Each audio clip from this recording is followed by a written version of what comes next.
이것이 복음이다 라는 주제로 여러분과 함께 오늘 이 시간 말씀을 살펴보고 있습니다. 어제 저녁부터 시작한 두 번의 집회, 어제 저녁에는 나로 하여금 참된 복음을 맞이하는 그 길목 가운데 장애물이 되는 그 한 가지, 나라는 사실을 우리가 깨닫게 되었고요. 이제는 내 안에 싹트기 시작한 그 불신의 장벽을 넘어 이젠 주님 품으로 달려 들어가기를 원하는 그러한 새로운 소망이 어제 시간을 통해서 우리 안에 회복되기 시작했는 줄 믿습니다. 어제 시편 23편 말씀이었죠.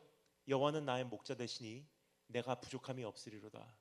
왜 부족함이 없는지, 그것은 문제 해결이 되었기 때문에도 아니요, 기도 응답이 되었기 때문에도 아니요, 어떤 현실이 변화되었기 때문에가 아니라 그분께서 내 삶에 오셔서 행하시는 세 가지 사역이 있기 때문이라는 사실을 우리가 알게 되었습니다.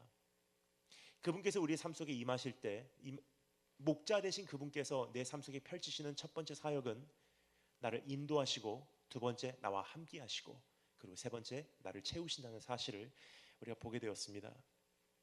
오늘 이 시간은 어제 그 말씀을 딛고 한 걸음 더 나아가서 이제는 우리가 그냥 업신여기는 싸구려 복음이 아니라 이제는 주님을 내가 정말로 소유하기 위해서 어떻게 하여야 하나,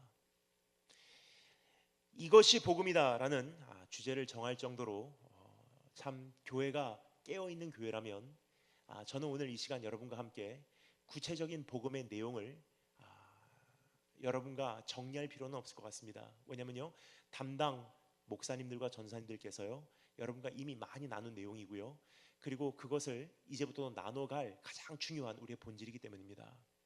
하지만 오늘 밤 이 말씀을 통해서 우리가 듣기를 원하는 것은 바로 이것입니다. 그 복음을 우리가 받아들이는 가운데 나에게도 요구되는, 하나님께서 우리 요구하시는 바 된 나의 반응이 있다는 것입니다. 온전한 복음을 받아들이기 위한 반응, 주님과 함께하기 위한 나의 결단. 사실 복음은 선포되었고 복음은 지금까지 내 주변에 언제나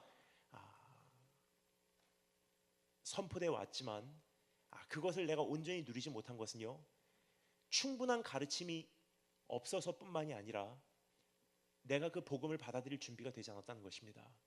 복음을 받아들이기 위한 몸부림침을 하지 않았다는 것입니다. 따라서 오늘 이 시간 여러분과 함께 주님의 임재 속으로 들어가기를 원하며 다시 한번 내 안에 그 복음이 회복되기를 원하는 그런 갈망함으로 오늘 이 말씀에 함께 귀를 기울여보도록 하겠습니다.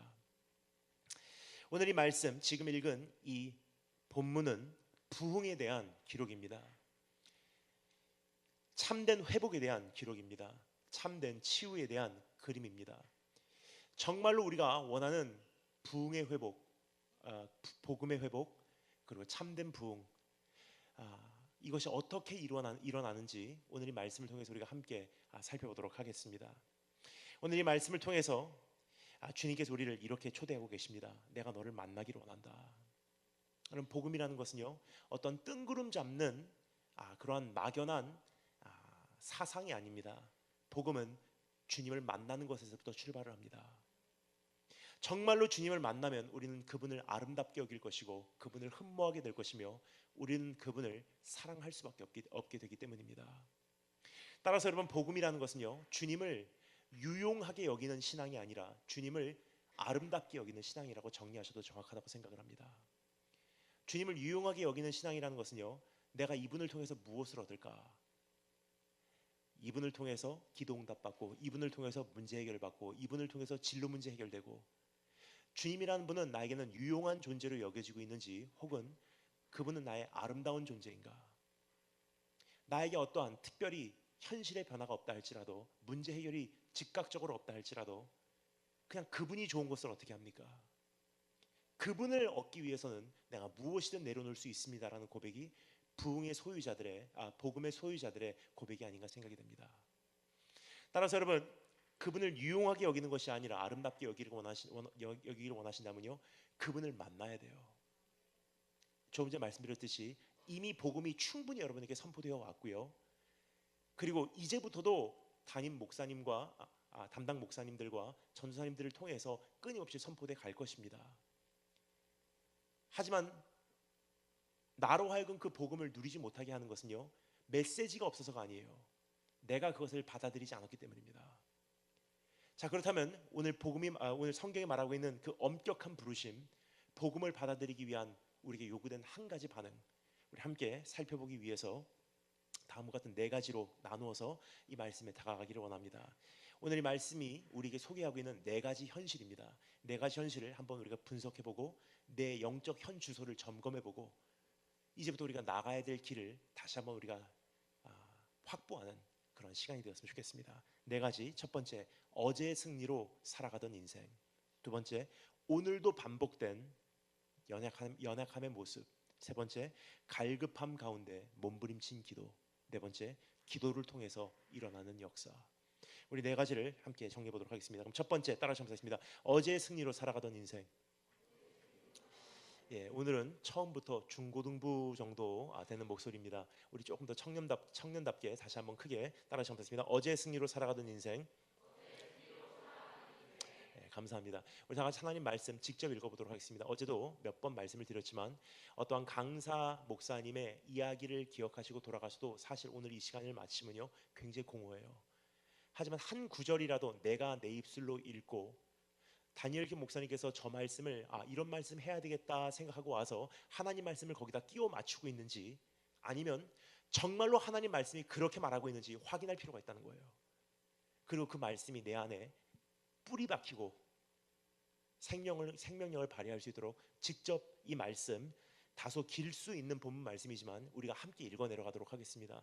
33장 1절부터 3절까지 말씀 함께 읽도록 하겠습니다. 다 같이 한 목소리로 시작.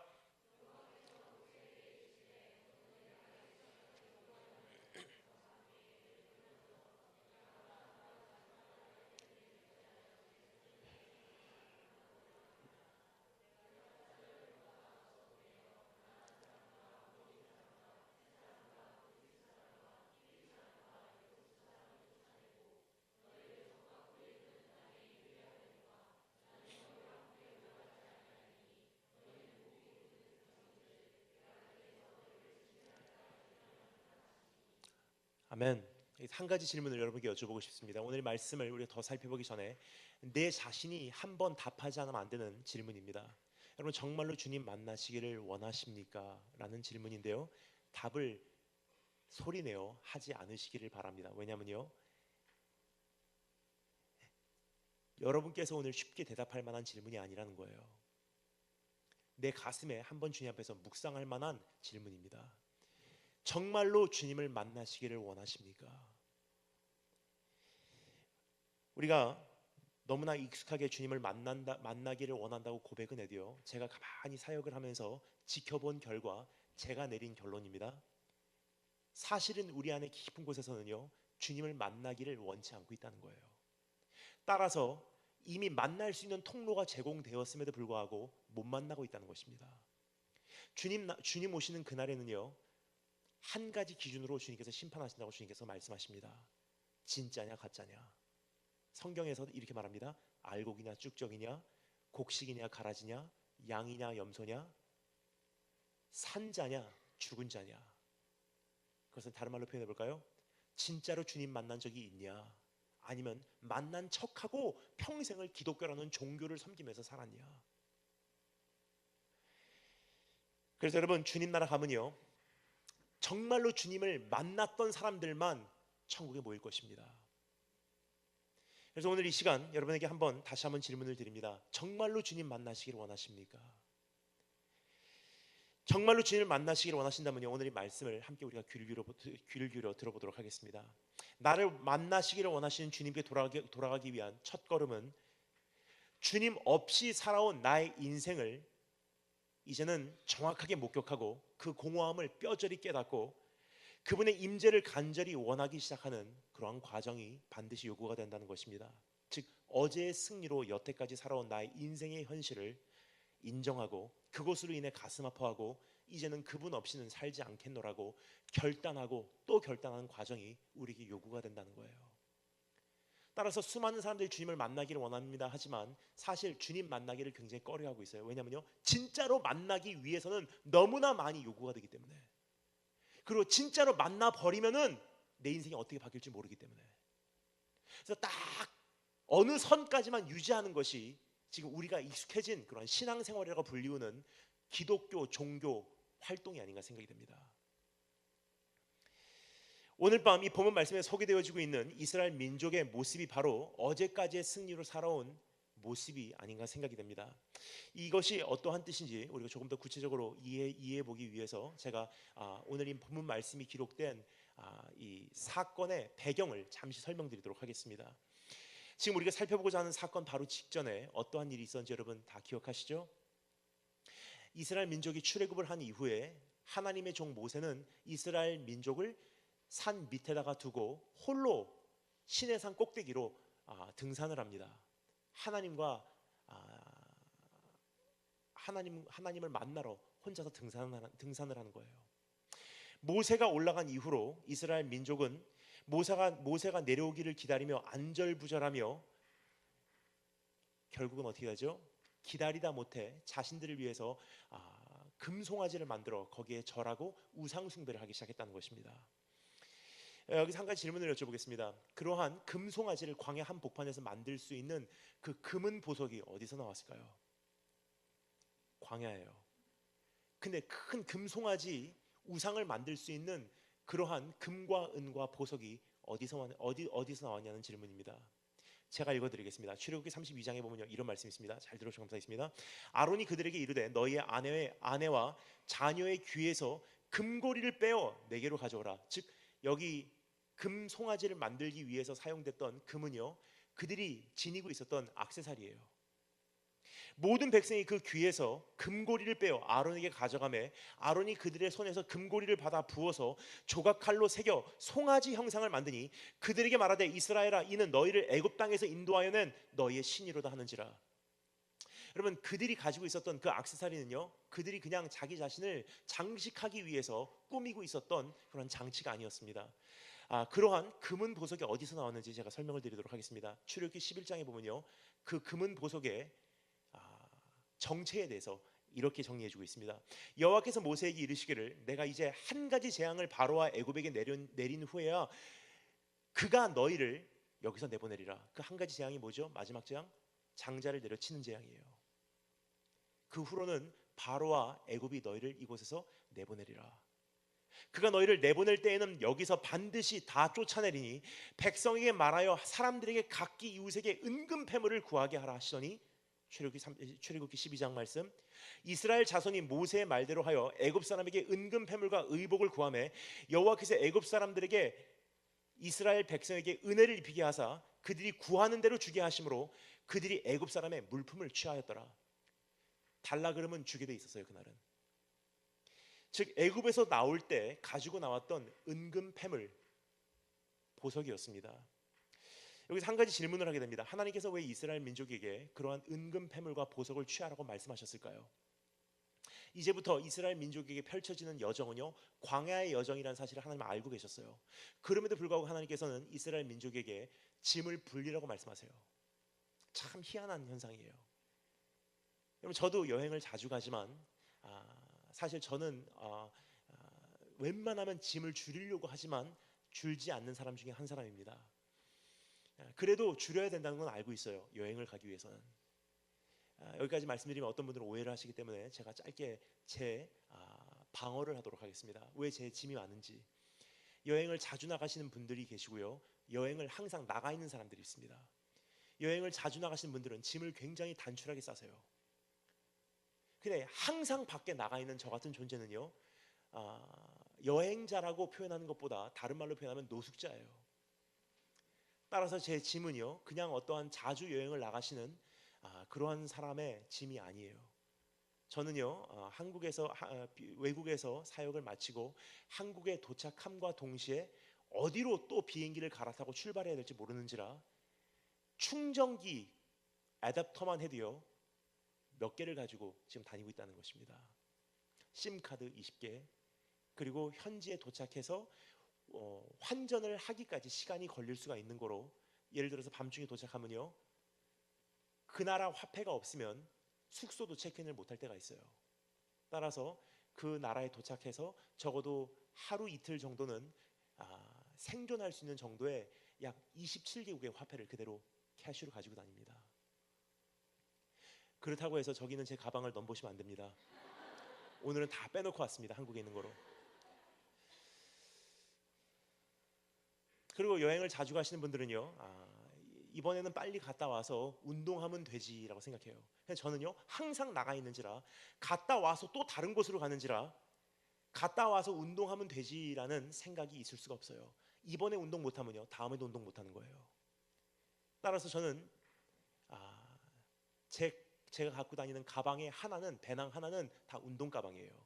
러닝 슈즈, 그리고 역도화, 그리고 크로스핏화. 그 운동화만 3컬레를 가지고 다닙니다.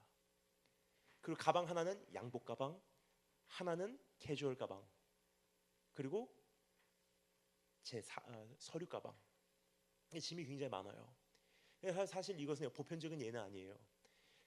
보통 이제 긴 장거리 여행이나 특별히 광야 여행, 어떠한 그 자연으로 나가시는 그런 분들은요, 짐을 굉장히 단출하게 싸십니다. 하나님 다 알고 계셨어요. 이스라엘 민족이 이제부터 40년 동안의 광야 생활을 해야 된다는 사실을. 그럼 하나님께서 이제는 모든 것을 다 놓고 가라 하셔야지 당연한데, 오히려 짐을 불리게 하세요. 애굽 사람들에게 말해서 너희들이 요구하는 대로 다 그들이 너희들에게 허락하리니 은금패물, 그들의 의복을 구하래요. 왜 그러셨을까요? 그래서 여러분, 고대 시대 문화를 조금 이해하면요, 오늘 이 말씀을 이해할 수 있는 우리에게 열쇠가 주어집니다. 고대 시대 문화를 짧게 제가 설명드리도록 하겠습니다. 여러분, 고대 시대에는요, 그 전쟁을 치르게 되면 그 전쟁의 승리를 기념하고자 탈취물을 취했다는 거예요. 그 원수의 그 가축을 내가 데리고 와서 죽여서 내가 먹고요, 그 원수의 의복을 내가 취하고요, 원수들의 금은 보석을 내가 취하고요, 그것으로 내가 장식하고요, 따라서 그 장식구를 볼 때마다 그 승리를 다시 한번 기념하고요. 바로 이런 뜻입니다. 이스라엘 민족이 출애굽을 한 사건, 그때 가지고 나온 금은 보석과 의복은요, 이것은 이스라엘 민족의 출애굽 사건은 어떠한 불쌍한 난민들의 초라한 이주가 아니라 자신의 백성을 지켜내시는 하나님의 영광스러운 대승리였다는 것을 기념하게 하고자 그들에게 구하는 대로 주시게 하신 거예요. 너희들 노예 아니야. 이제 그냥 쫓겨나는 게 아니야. 바로가 보내주는 게 아니야. 바로와 애굽은 패배해버렸어. 이것은 여호와 하나님, 자신의 백성을 지키시는 하나님의 대승리야. 그들에게 탈취물을 취하라. 너희가 구하는 대로 그들이 너에게 주리라. 은금패물, 그들의 의복을 취하라는 거예요. 그들의 보석을 취하라는 거예요. 즉 여러분, 그들이 갖고 있었던 은금패물과 보석은요, 승리의 상징이에요. 근데 광야에 오자마자 비극이 시작이 됩니다. 뭐죠? 자기의 몸을 장식했던 그 은금패물에 시선을 빼앗겨 버려요. 여러분 따라 감사했습니다. 승리는, 다시 한번, 승리는 나를 취하게 할 수 있다. 자신의 몸을 장식했던 그 은금패물과 의복을 가지고 끊임없이 기뻐한 거예요. 야, 승리다, 대승리야. 우리가 이겼어. 야, 대승리였어, 대승리. 정말 좋았지. 한참을 그렇게 하던 가운데 자신도 모르는 사이에 승리를 주신 분으로부터 나에게 허락해 주신 그 승리에게 나의 시선이 빼앗겨 버리는 거예요. 여러분, 승리는 그 승리를 주신 분으로부터 우리의 시선이 흐트러지는 순간 우리를 취하게 합니다. 성공은 그 성공을 허락하신 분으로부터 우리의 집중력이 희미해지는 순간 그 성공이 나로 하여금 감을 잃게 한다는 사실이에요.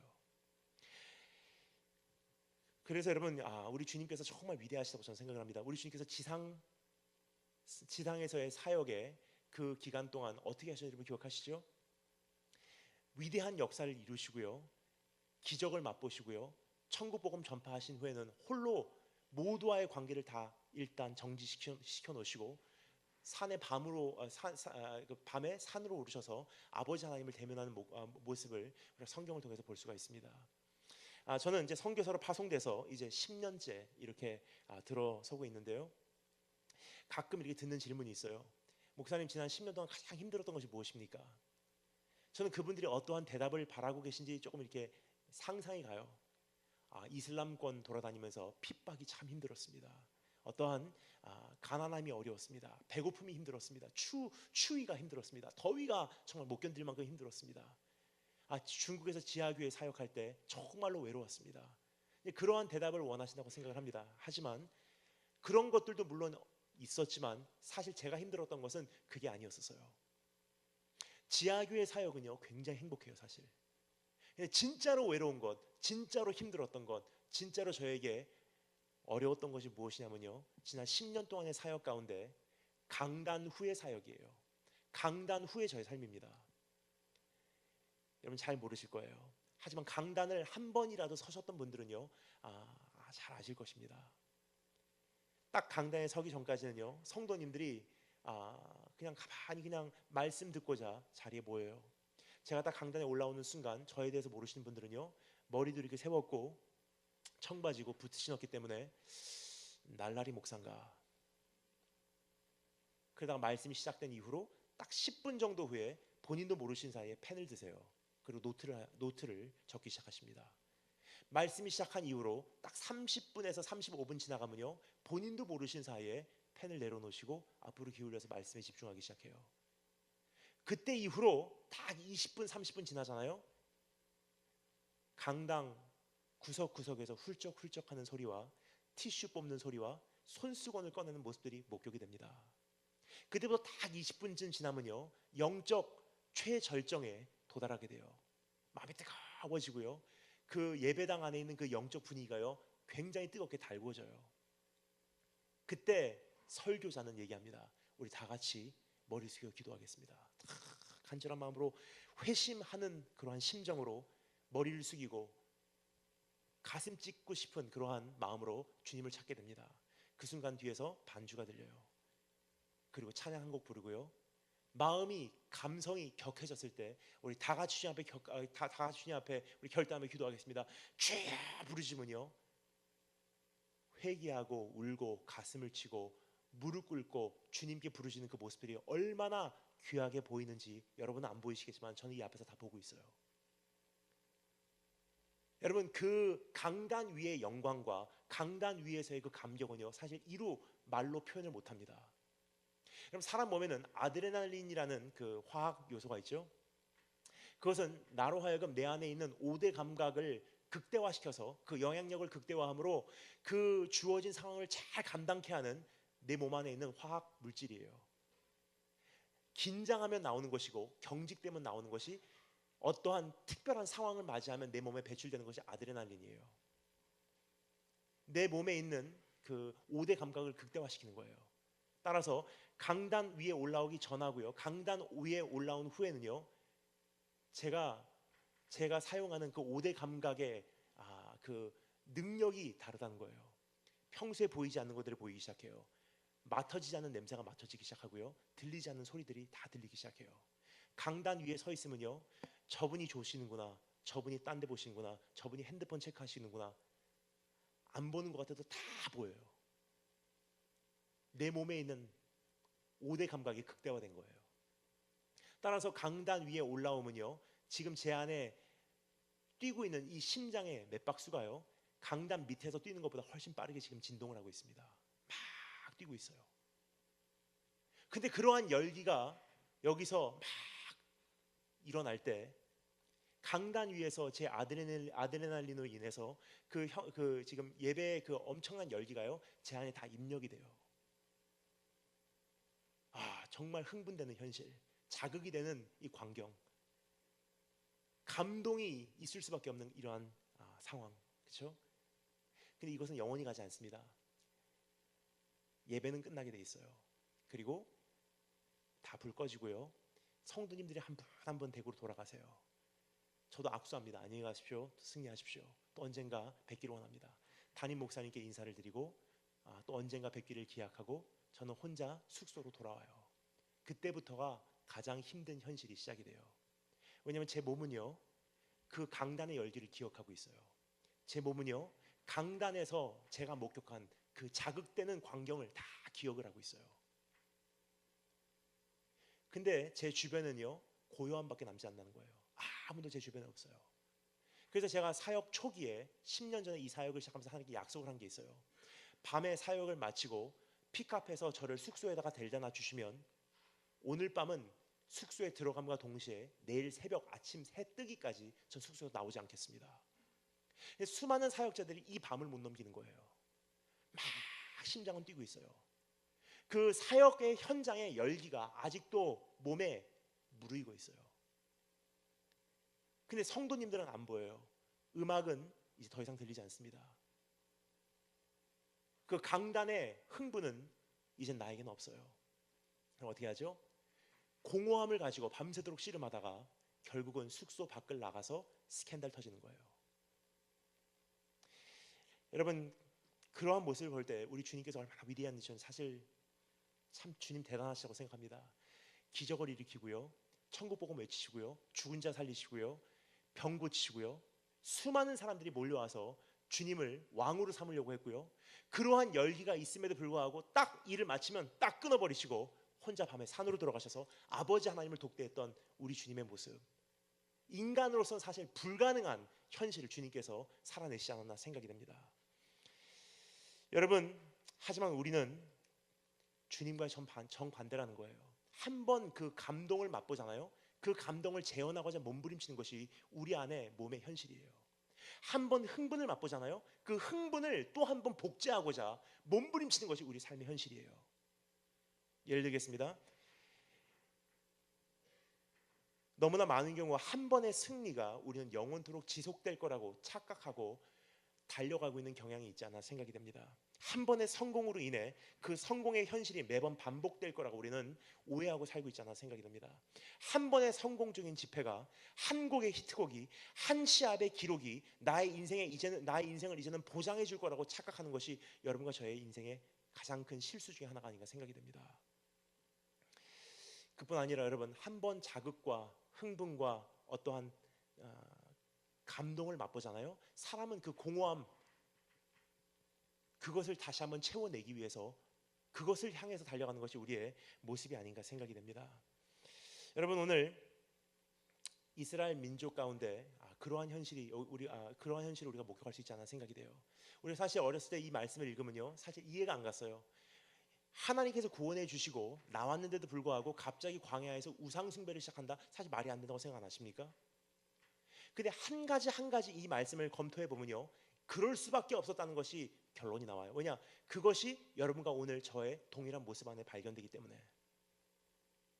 이스라엘 민족이 목격한 기적은요, 여러분, 우리가 한 평생을 살아도 우리가 경험하지 못하는 그 기적을요, 그 짧은 기간 동안 다 경험을 했어요.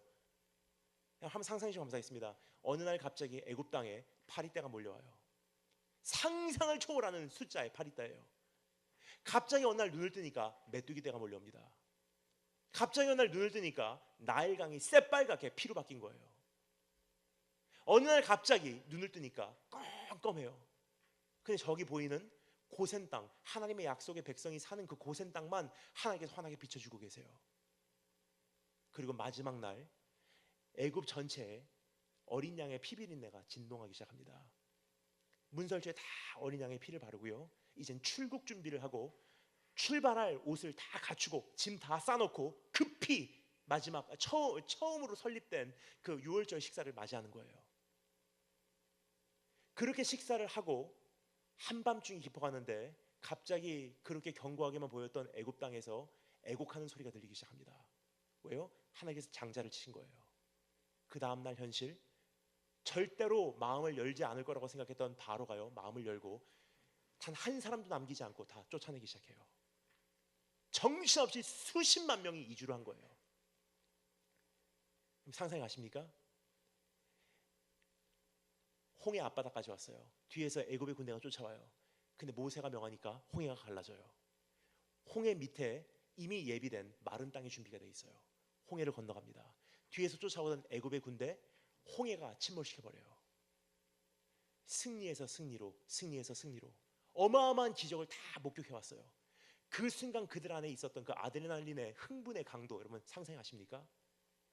계속 그렇게 갈 줄 알았어요. 영광에서 영광으로, 승리에서 승리로, 흥분에서 흥분으로, 자극에서 자극으로. 근데 딱 광야에 들어서고 나니까 어떠죠? 아무것도 없는 거예요. 지금쯤이면 이제 약효가 떨어지는 거예요. 여러분, 그것이 이스라엘 민족이 안절부절했던 바로 원인입니다. 이제는 그 흥분의 강도가 떨어지려고, 흥분의 약효가 떨어지려고 하니까, 약기운이 떨어지려고 하니까 모세 어디 있어? 모세 데리고 나와. 지금 또 흥분시켜줘, 또 감동을 시켜, 또 기적을 일으켜. 모세를 찾은 거예요. 근데 없는 거예요. 그럼 어떻게 하죠?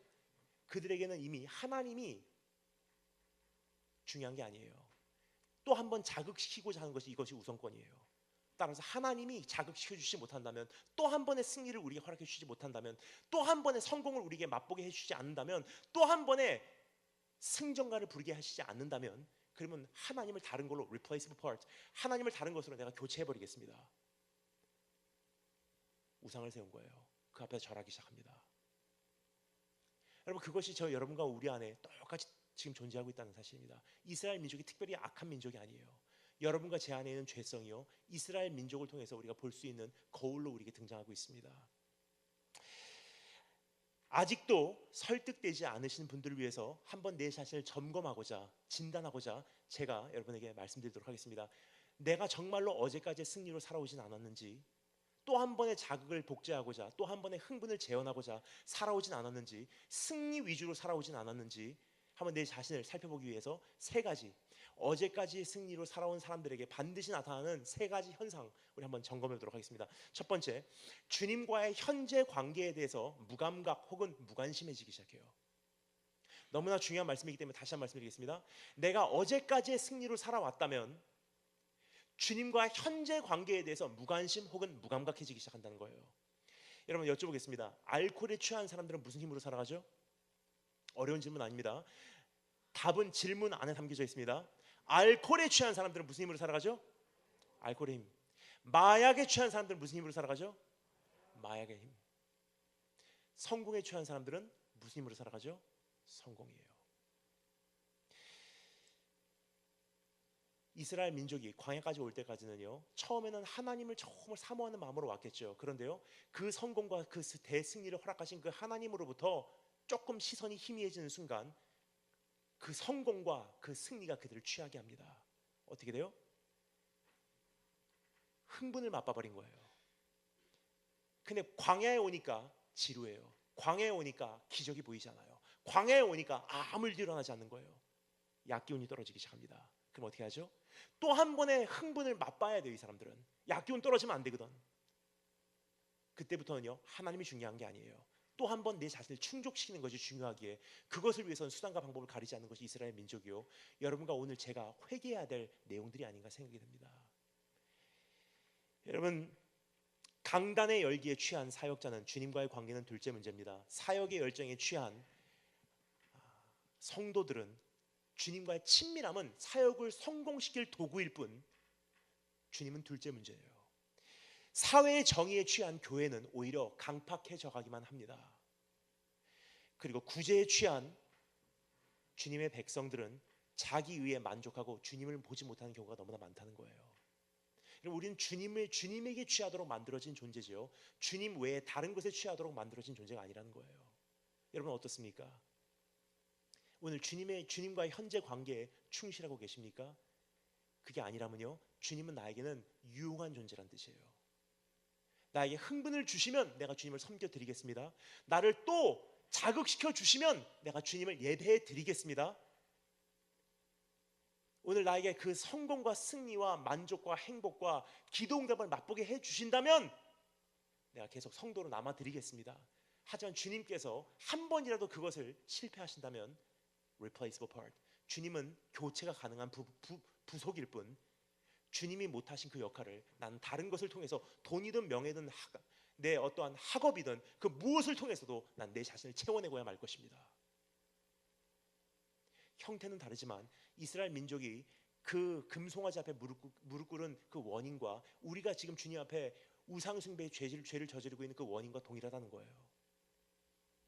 두 번째, 내 자신 한번 정보해 보겠습니다. 내가 어제까지의 승리로 살아가고 있다면 내 안에 반드시 감지돼야 되는 두 번째 현실, 내 자신을 법역 외의 존재로 인식을 하기 시작한다는 거예요. 내 자신을 법역 외의 존재로 착각을 하기 시작합니다. You think you're above the law. 설명을 드릴게요. 여러분, 저는 대학교 때 심리학을 전공했어요. 그리고 대학원에 와서요, 사회학을 전공했습니다.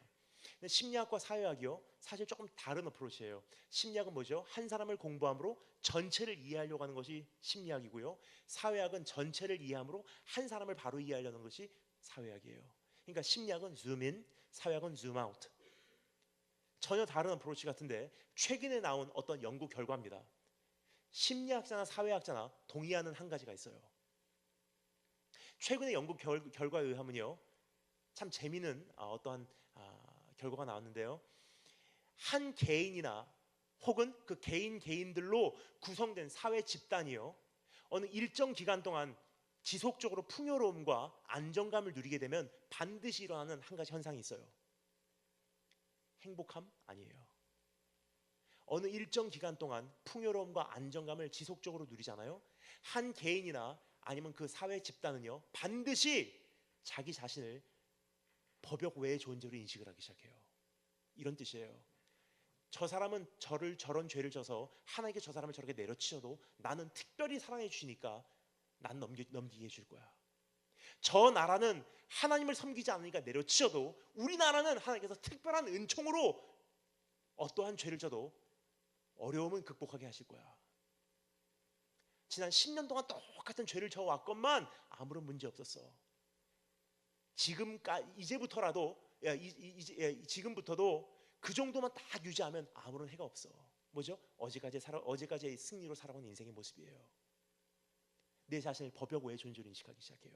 다른 사람에게는 하나님의 규례와 법도가 적용이 되도요, 나는 그것이 적용이 안 된다고 착각을 하기 시작한다는 거예요. 예를 들어서 여러분, 가끔 뉴스나 신문을 보면서 우리가 혀를 찰 때가 있어요. 어떤 정치가가 문제를 일으켰다, 혹은 어떤 연예인이 문제를 일으켰다, 어떤 사역자가 문제를 일으켰다. 그리고 우리가 보통 뉴스나 신문을 보면서 뭐라 그러죠? 저 사람 저거 몰랐나 생각해보면 저 걸린다는 거. 아유, 저거 몰랐나, 저거 조금 생각해보면 알 텐데 저거 걸리는 거 몰랐나. 여러분 그런 적 없어요? 저만 그렇습니까? 신문이나 뉴스 보면서 자주 그래요. 저 사람 저거 몰랐나, 걸린다는 거. 근데 여러분 답을 말씀드릴게요. 모르고 있었어요, 그 사람. 왜냐면요, 언제나 사람들에게 인정받고요, 스포트라이트를 받고요, VIP 대접을 받고요, 사람들에게 사랑을 받고 존경을 받는 그 자리에 지속적으로 일정 기간 동안 있다 보니까 나도 모르는 사이에 내 자신을 법역 외의 존재로 인식하기 시작해요. 나는 괜찮아, 나는 문제없어, 나는 이대로 망하지 않아. 근데 여러분, 주님께서 뭐라고 말씀하십니까? 하나님은 편애하시지 않는 분, 하나님은 공의로우신 분, 하나님은 예외가 없으신 분이래요. 죄를 지면 정령 죽으리라. 죄의 삭은 사망이래요. 무슨 뜻이냐면요, 다른 사람에게는 어떠한 규례와 법도가 적용이 되도요, 나에게는 적용되지 않는 법이 없다는 거예요. 여기까지 말씀드리면 어떤 분들이 이렇게 생각하십니다. 그럼 목사님, 지난 10년 동안 똑같은 중독과 똑같은 죄를 저질러 왔는데 왜 지금까지 아무런 문제가 없었습니까? 왜 없었는지 말씀드릴게요. 하나님 안에는요, 참으심이라는 게 있어요. 계속 참고 계세요. 돌아와, 참으시고, 돌아와, 참으시고, 참으시고 또 참으시고 또 말씀하세요. 돌아와라, 회개해라. 그런데요, 분명히 말씀드릴게요. 하나님의 기다리심, 하나님의 참으심은요, 언젠가는 유효기간이 있는 참으심, 만료일이 존재한다는 거예요. 딱 만료일이 되면요, 어떻게 되죠? 그 만료일을 경험할 사람들, 그리고 경험한 사람들이 고백한 그 경험을 이렇게 말합니다. 도적과 같이 오시리라. 무슨 뜻이냐면요, 지난 10년 동안 똑같은 죄를 짓고 올 때는 아무런 문제 없었는데 오늘 똑같이 죄를 진 것 뿐인데 참 희한해요. 오늘은 이게 문제가 터지는 거예요. 경찰에서 잡히고요, 사회에게 알려지고요, 여자친구에게 들키고요, 부모에게 들키고요, 사회적인 어떤 책임이 추궁되고요, 회사에서 잘리고요, 학교에서 퇴학당해요. 지금까지 똑같은 죄를 반복해 올 때는 아무런 문제 없었는데 오늘 똑같이 한 것뿐인데 오늘은 수치를 경험하는 거예요. 오늘은 대가를 지불하게 됩니다. 그때 우리는 고민을 해요. 재수가 없었나? 운이 안 좋았나? 아니에요. 기다리심이 찬 거예요. 이제는 도적과 같이 오시리라. 깜짝 놀란다는 거예요, 어느 날. 여러분, 그래서 성경이 말합니다. 여호와 하나님은 만유리 여김을 받지 않으시는 분이래요. 죄를 지면 정령 죽는데요. 죄의 삭은 사망이래요. 정해져 있는 사실이에요. 그래서 주님께서 말씀하십니다. 더 늦기 전에 돌아와. 근데 안타까운 것은요, 대한민국의 어떠한 풍요로움이 어느 일정 기간 동안, 지난 몇 년 동안 계속 지속되다 보니까 대한민국은 국가적으로 지금 자기 자신을요 법역 외의 존재로 인식하기 시작했고요, 대한민국 교회는 너무나 많은 부를 누리다 보니까 우리도 모르는 사이에 대한민국 교회와 목사와 사역자들은 자기 자신을 법역 외의 존재로 인식을 하기 시작했어요. 성도들에게는 그 법이 적용이 돼도 사역자인 나에게는 적용이 되지 않아. 대한민국 교회에 수많은 사역자들 똑같은 생각을 하고 있습니다.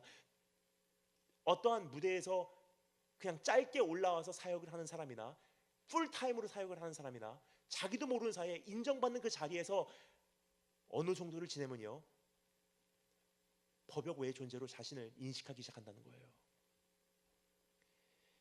뭐죠? 이제까지의 어떠한 예를 가지고 내일을 맞이하려고 하는 어제까지의 승리로 살아온 인생의 모습이에요. 여러분 어떻습니까? 혹시나 내일을 향한 두려움이 없어졌다면요, 어제까지의 승리로 살아온 인생의 모습입니다. 여러분 사실 내일이 두렵지 않습니까? 전 사실 내일에 대해서 사실 조금 불안해요. 그래서 주님을 붙들 수밖에 없습니다. 주님을 붙들었을 때 그때 내일을 맞이할 수 있는 용기가 생기는 거지, 주님 붙들어 본 경험도 없이 내일을 향해서 불안하지 않으면요, 이것은 뭔가가 잘못됐다는 뜻이에요. 왠지 말씀드리겠습니다. 지금 시대가 지금 어떤 시대인지 여러분 느끼시고 계세요? 저는 이번에 미국에 갔다 와서요, 사실 한 가지 제 인생에 대해서 조금 바른 이해를 하게 되었습니다. 저는 항상 느끼고 있었어요. 다니엘 김 선교사라는 이름으로 언제까지 강단에서 이런 사역을 할 수 있을까? 지금은요 인터넷 검색해보면 제 설교가 뜨고요, 지금은 이렇게 강단에서 공개적으로 마음껏 설교를 할 수 있어요. 근데 제 안에 깊은 곳에서는 저는 사실 알고 있는 것이 한 가지 있었어요. 언제까지나 이 사역은 할 것이 아니라는 거. 왜냐면요, 시간이 지나면 지날수록 핍박이 증가하고요, 시간이 지나면 지날수록 환란이 확장되는 거로 더 이상 강단에서 설교를 못하는 날이 온다는 거예요. 안 믿으세요? 1969년 중국에서 일어났었던 사회주의 혁명 여러분 기억하십니까? 1969년 전까지는요 중국은 한국보다도 더 대단한 기독교 국가였었어요. 여러분 그거 기억하세요? 우리나라는 월화수목금토일 하죠. 중국은요 얼마나 기독교 바탕이 뚜렷했냐면 지금까지도 중국은 월화수목금토일을 리바이 뭐냐면요 예배 후 1일, 예배 후 2일, 예배 후 3일, 주일을 리바이티엔 예배일이에요. 지금까지도 그렇게 부르고 있어요. 그만큼 중국의 문화가 기독교에 젖어들었다는 것을 알려주고 있는 한 가지 현실이 아닌가 생각이 됩니다. 그런데요 1969년에 사회주의 혁명이 딱 일어나자마자 어떻게 됐죠? 그 마을에 있는 모든 성경 다 가지고 와서요 가솔린 붓고 불 붙여버렸어요. 핍박이 시작됩니다. 목사들 다 죽임당했고요, 투옥됐어요. 근데 여러분 이것이 중국의 현실로 끝날 거라고 생각하십니까? 아니에요. 마태복음 24장, 마가복음 13장, 누가복음 17장, 21장에서 뭐라고 말하죠? 시간이 가면 갈수록 환란이야. 핍박은 증가하고 거짓 그리스도들과 거짓 선지자들이 더 많이 나타나게 돼 있어. 기근이 심해질 것이고 지진이 심해지게 돼 있어. 사랑은 식어오고 사람들은 조급하게 돼 있어. 너희가 세상에서 환란을 당하나 담대하라. 이것이 내일 우리가 바라보고 있는 내일의 현실입니다. 따라서 언제까지나 제가 여기서 이렇게 설교할 수 있다고 생각을 안 해요. 제 생각에는 나이 한 60, 70까지는 할 수 있지 않을까 생각을 했어요. 근데 여러분 몇 개월 전에 제가 미국 사역을 다녀와서 아니구나,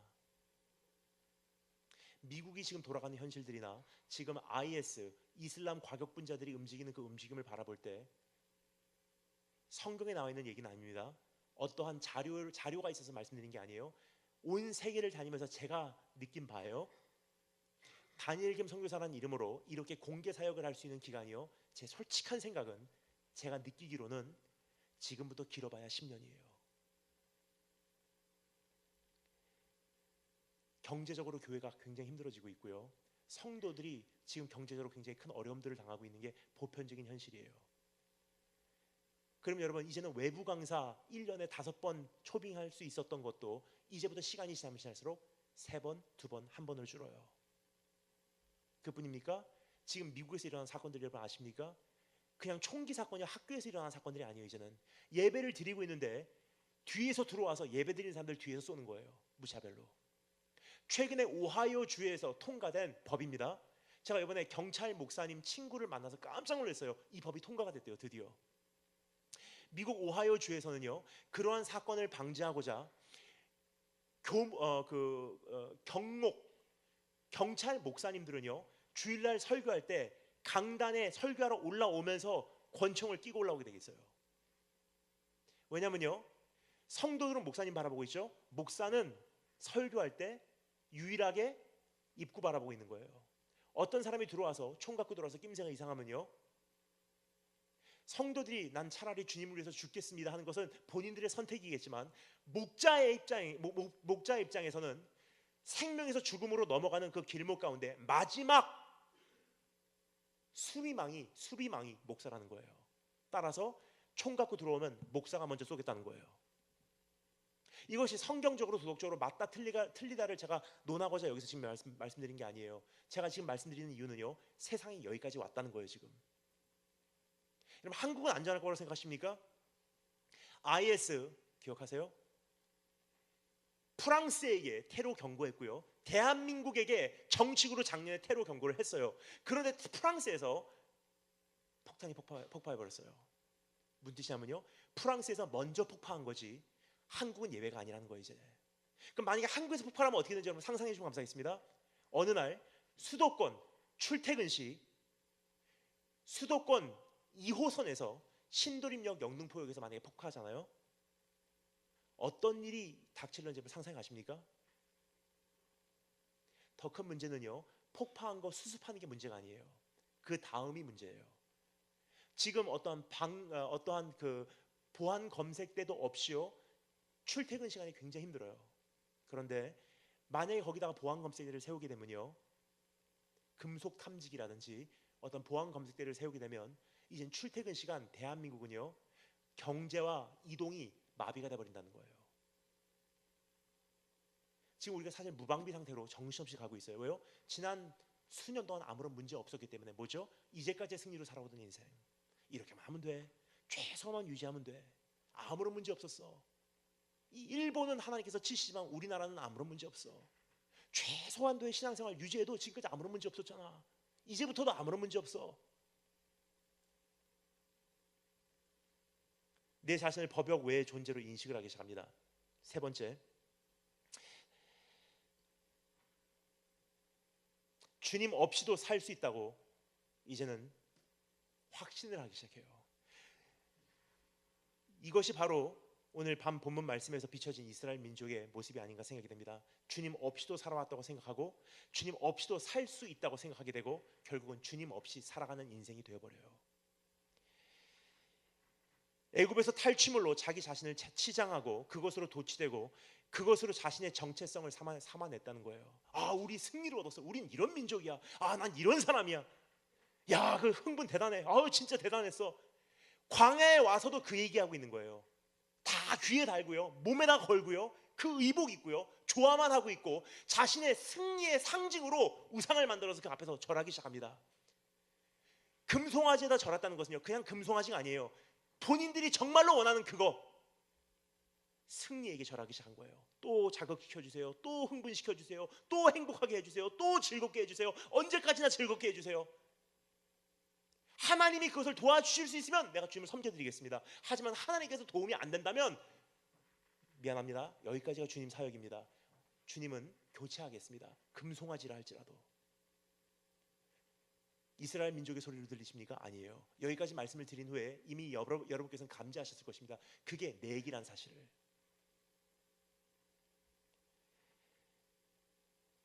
그래서 성경이 말합니다.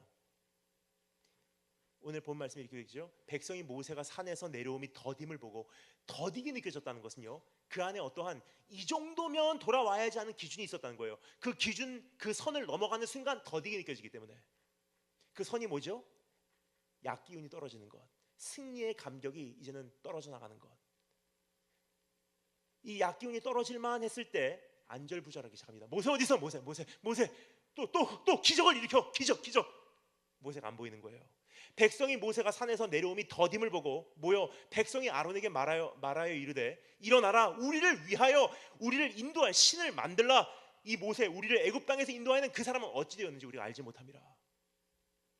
교체한다는 것입니다. 이미 승리에 취해버린 이스라엘 민족은 상황 판단 능력을 상실하고 결국은 금송아지를 만들고 거기다가 절하게 되는 무서운 죄를 하나님 앞에 저지르게 됩니다. 여러분, 오늘 이스라엘 민족을 통해서 누구의 모습을 보는 것이 아니라 오늘 내 모습이 이미 발견되었기를 주님의 이름으로 축원합니다. 그러한 모습인 우리에게, 그러한 모습이었던 이스라엘 민족에게 주님께서 뭐라고 반응하시는지 제가 읽어드리겠습니다. 잘 들으시면 감사하겠습니다. 지금 읽은 이 본 말씀이에요. 제가 만들어내는 거 아니니까 지금은 제 말씀을 잘 들으시면 감사하겠습니다. 그러한 이스라엘 민족에게 하나님께서 말씀하시는 반응이에요. 여호와께서 모세에게 이르시되 너는 내가 애굽 땅에서 인도하여는 이스라엘 민족과 함께 여기를 떠나서 내가 아브라함과 이삭과 야곱에게 맹세하여 내 자손에게 주기로 한 그 땅으로 올라가라. 약속의 땅으로 가라는 거예요. 내가 사자를 너보다 앞서 보내요. 가나안 사람과 아모리 사람과 헷 사람과 브리스 사람과 히위 사람, 이 모든 원수들을 다 물리쳐 주고 너희를 젖과 꿀이 흐르는 그 땅에 이르게 하려니와 나는 너희와 함께 올라가지 아니하리라. 기가 막힌 충격적인 말씀이에요. 무슨 뜻이냐면요, 너희가 정말 원하는 거 승리지, 네가 정말로 원하는 거 기도 응답이지, 네가 정말로 원하는 거 취업이지, 네가 정말로 원하는 거 기쁨이지, 감격이지, 흥분이지, 그 자극이지 다 줄게. 거기에 필요한 모든 자원 다 공급해 줄게. 네가 원하는 그 자리에 도달하기 위한 모든 거 다 뒤에서 지원해 줄게. 하지만 난 안 가. 왜냐면 네가 원하는 것은 그거였지 내가 아니었기 때문에. 만약에 하나님께서 여러분에게 그렇게 물어보시면 여러분 뭐라고 대답하실래요? 주님 감사합니다. 먼저 올려보내주세요. 그리고 언제든지 마음이 바뀌시면 우리를 찾아와 주시기를 원합니다. 우리는 언제든지 주님을 웰컴하겠습니다. 언제든지 생각해보시고 오세요. 일단 먼저 올라가겠습니다. See you later. 그렇게 하실래요? 아니잖아요. 지금 적어도 웃으시는 것은요, 아니라는 걸 알기 때문이에요. 왜냐? 정답은 다 잘 알고 있어요. 뭐라고 말하죠? 아, 나는 주님이 없으면 차라리 안 가겠습니다.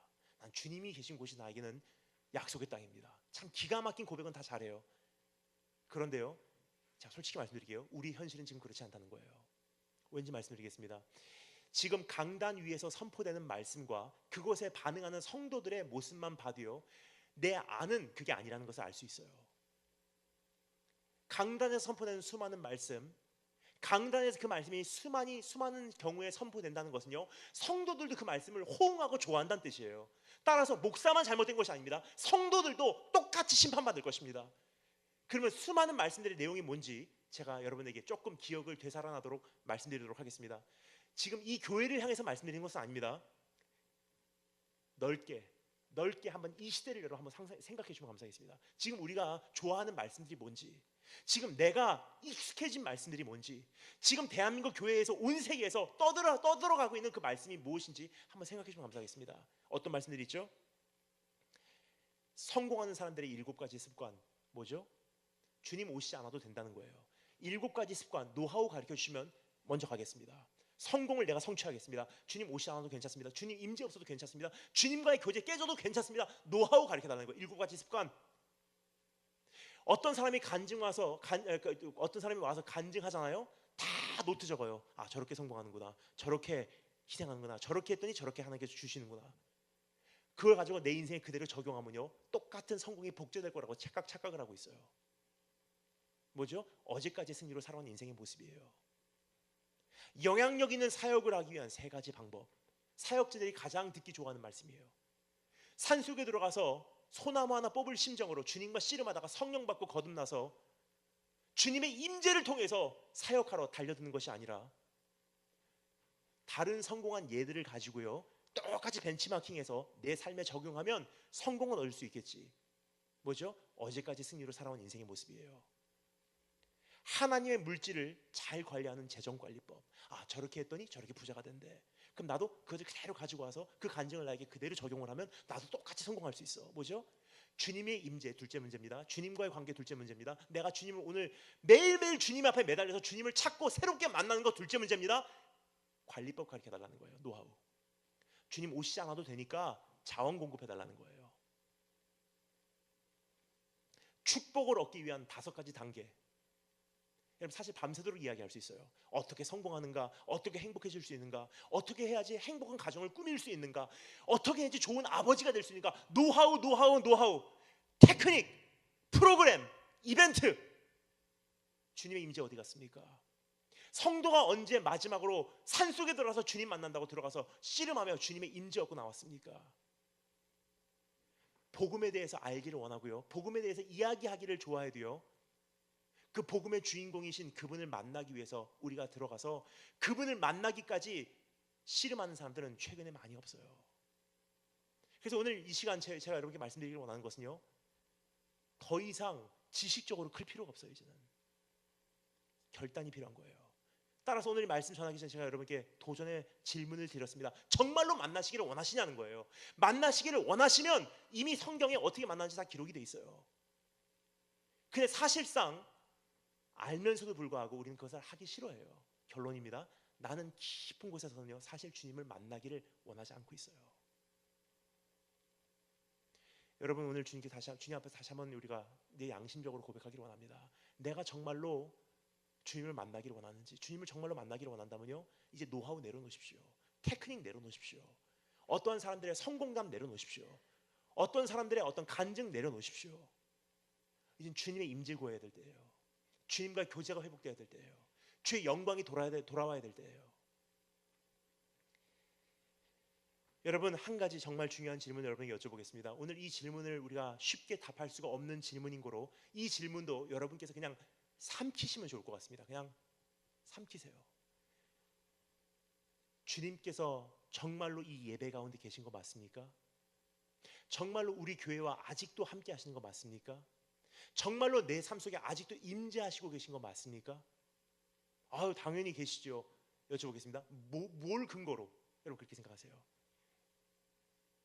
사실 함께 계신지도 함께 계시지 않으신지도, 아직도 함께 하시는지도, 아니면 언제 이미 떠나셨는지도 우리가 생각해볼 겨를도 없이 정신없이 달려온 것이 여러분과 제가 아닙니까? 예배의 콘티가 그대로 진행이 되기에 주님께서 계시다고 착각을 하고 계십니까? 찬양도 있었고, 몇 분 동안 말씀도 있었고, 몇 분 동안 기도회도 있었고, 이대로 진행이 되고 성공적으로 끝났으니 주님은 계셨겠지. 뭐죠? 어제까지의 승리로 살아오던 인생이에요. 뭐를 근거로 주님께서 나와 아직도 함께 계시다고 확신하고 계십니까? 그 확신이 없는데 왜 예배드리고 있냐는 거예요. 혹시나 떠나셨을지도 있다는 것을 제가 한 가지 말씀드릴게요. 주일 새벽까지 내가 어디서 뭐하고 있는지 주님은 아세요. 나도 알아요. 사람들은 모를 수 있어도. 어떤 말을 하고 한 주를 지내는지 사람들은 몰라도 나는 알고 있어요. 어디에 관심을 가졌는지, 난 어떠한 시선을, 내 시선은 무엇을 향했는지, 지금까지도 내 삶 속에서 벗겨지지 않는 그 중독의 죄성은 무엇인지, 아직까지도 어떠한 죄의 계획을 세우고 있는지, 이것만은 내 삶 속에서 적어도 없어지지 않는 죄성이라고 내가 스스로 납득하고 있는지, 사람은 몰라도요, 나하고 주님은 사실 다 알고 있어요. 똑같은 죄를 반복해와서 10년, 주일 새벽까지 그 자리에서 죄를 졌음에도 불구하고 주일날 오전에 예배 와서, 주일날 오후에 예배 와서 찬양을 드리는데 내 마음에 가슴 찢고 싶은 마음이 없다는 것은요, 그 예배 가운데 주님 안 계시다는 뜻이에요. 다시 여쭤보겠습니다. 주님 계신 거 맞습니까? 안 계시다면 왜 예배를 드리냐는 거예요. 정말로 주님을 이젠 정말 바로 섬기기를 원하신다면요, 이제 어떤 형태적인 노하우, 테크닉, 이벤트, 프로그램 내려놔야 될 때예요. 주님께서 우리를 부르시는 음성은요, 만나러 오라는 거예요. 이제는 임재가 회복되지 않는 한, 주님께서 다시 한번 주의 얼굴을 우리에게 비춰주시지 않는 한, 주님의 함께 하심이 우리 안에 회복되지 않는 한 모든 것이 헛된 것뿐입니다. 여러분, 한 가지만 제가 경고를 드리고 주의를 드리고 다음을 살펴보도록 하겠습니다. 그건 뭐냐면요, 여기까지 말씀드리면 어떤 분들은 이렇게 생각하세요. 사역 잘 되고 있는데, 내 인생에 아무런 문제 없는데. 주님께서 뭐라고 말씀하시죠? 내가 너보다 나의 사자를 앞서 보내요. 모든 그 헷 족속과 가나안 족속과 히위 족속 다 몰아내리라. 그리고 너희를 적과 꿀 땅에 들여보내리라. 무슨 뜻이냐면요, 하나님 나라의 원칙대로만 살면은, 하나님께서 공급해 주는 자원대로만 우리가 살면은요, 성공은 거의 보장이 된 사실이라는 거예요. 주님은 안 계셔도. 예를 들어서 이스라엘에 가잖아요. 아직도 신명기에 기록되어 있는 식사요법을 그대로 준행하고 있어요. 신명기에 이거 먹지 마, 저거 먹지 마, 이거 먹지 마, 저거 먹지 마. 비록 하나님의 임재는 계시지 않아도요, 이스라엘 가고 보면 깜짝 놀래요. 안식일 날 맥도날드를 갔는데요, 정말로 쉬어요. 6월절 때 맥도날드를 찾았어요. 전 이방인인지라 그래도 햄버거를 바로 먹어야 될 것 같아서 6월절 날 맥도날드 갔는데 깜짝 놀랐어요. 피할 길이 없더라고요. 맥도날드인데 햄버거 빵이 아니라 무교병이에요. 무교병 사이에다가 고기를 넣었어요. 정말 지금까지도 신명기에 나와 있는 식사법을요 그대로 준행을 하고 있어요. 근데 이스라엘에서는요, 암은요 희귀병이에요. 희귀병. 뭐라고요? 하나님이 임재 안 계셔도요, 주님께서 이미 떠나셔도요, 주님께서 가르쳐주는 성경에 나와 있는 이 원칙대로만 살면은 사업은 성공하게 돼 있어요. 어느 선까지는. 주님께서 가르쳐주는 이 원칙대로만 그대로 하면요, 사역은 어느 선까지는 열매가 있을 수가 있다는 거예요. 근데 그거 보고 여전히 함께 계시겠구나 착각하지 말라는 거예요. 내가 사자를 너보다 먼저 앞세보내요. 다 공급해 줄게. 그리고 너희는 약속의 땅에 들어갈 거야. 하지만 난 너와 함께 가지 아니하리라. 그래서 여러분 여쭤보겠습니다. 정말로 주님 계신 거 맞습니까? 여기까지 말씀드리면 보통 같으면 이제는 좋은 소식이 있습니다 해도 당연하지만 오늘 이 말씀은 그것을 우리에게 허락하지 않고 있습니다. 또 한 가지 문제가 있음을 발견하게 됩니다. 우리 살펴보겠습니다. 따라서 한번 하겠습니다. 오늘도 반복된 연약함의 모습. 처음에 제가 말씀을 들었을 때 여러분께서 활기찬 음성으로 제 말을 따라해 주셨습니다. 근데 벌써 한 가지 딱 살펴본 후에 여러분의 모습은 오늘도 반복된 연약함의 모습. 따라서 한번 하겠습니다. 다시 한번 오늘도 반복된 연약함의 모습. 직접 읽어보겠습니다. 32장 15절부터 19절 말씀 함께 읽겠습니다. 15절부터 19절 말씀 함께 읽도록 하겠습니다. 32장 15절부터 19절 시작.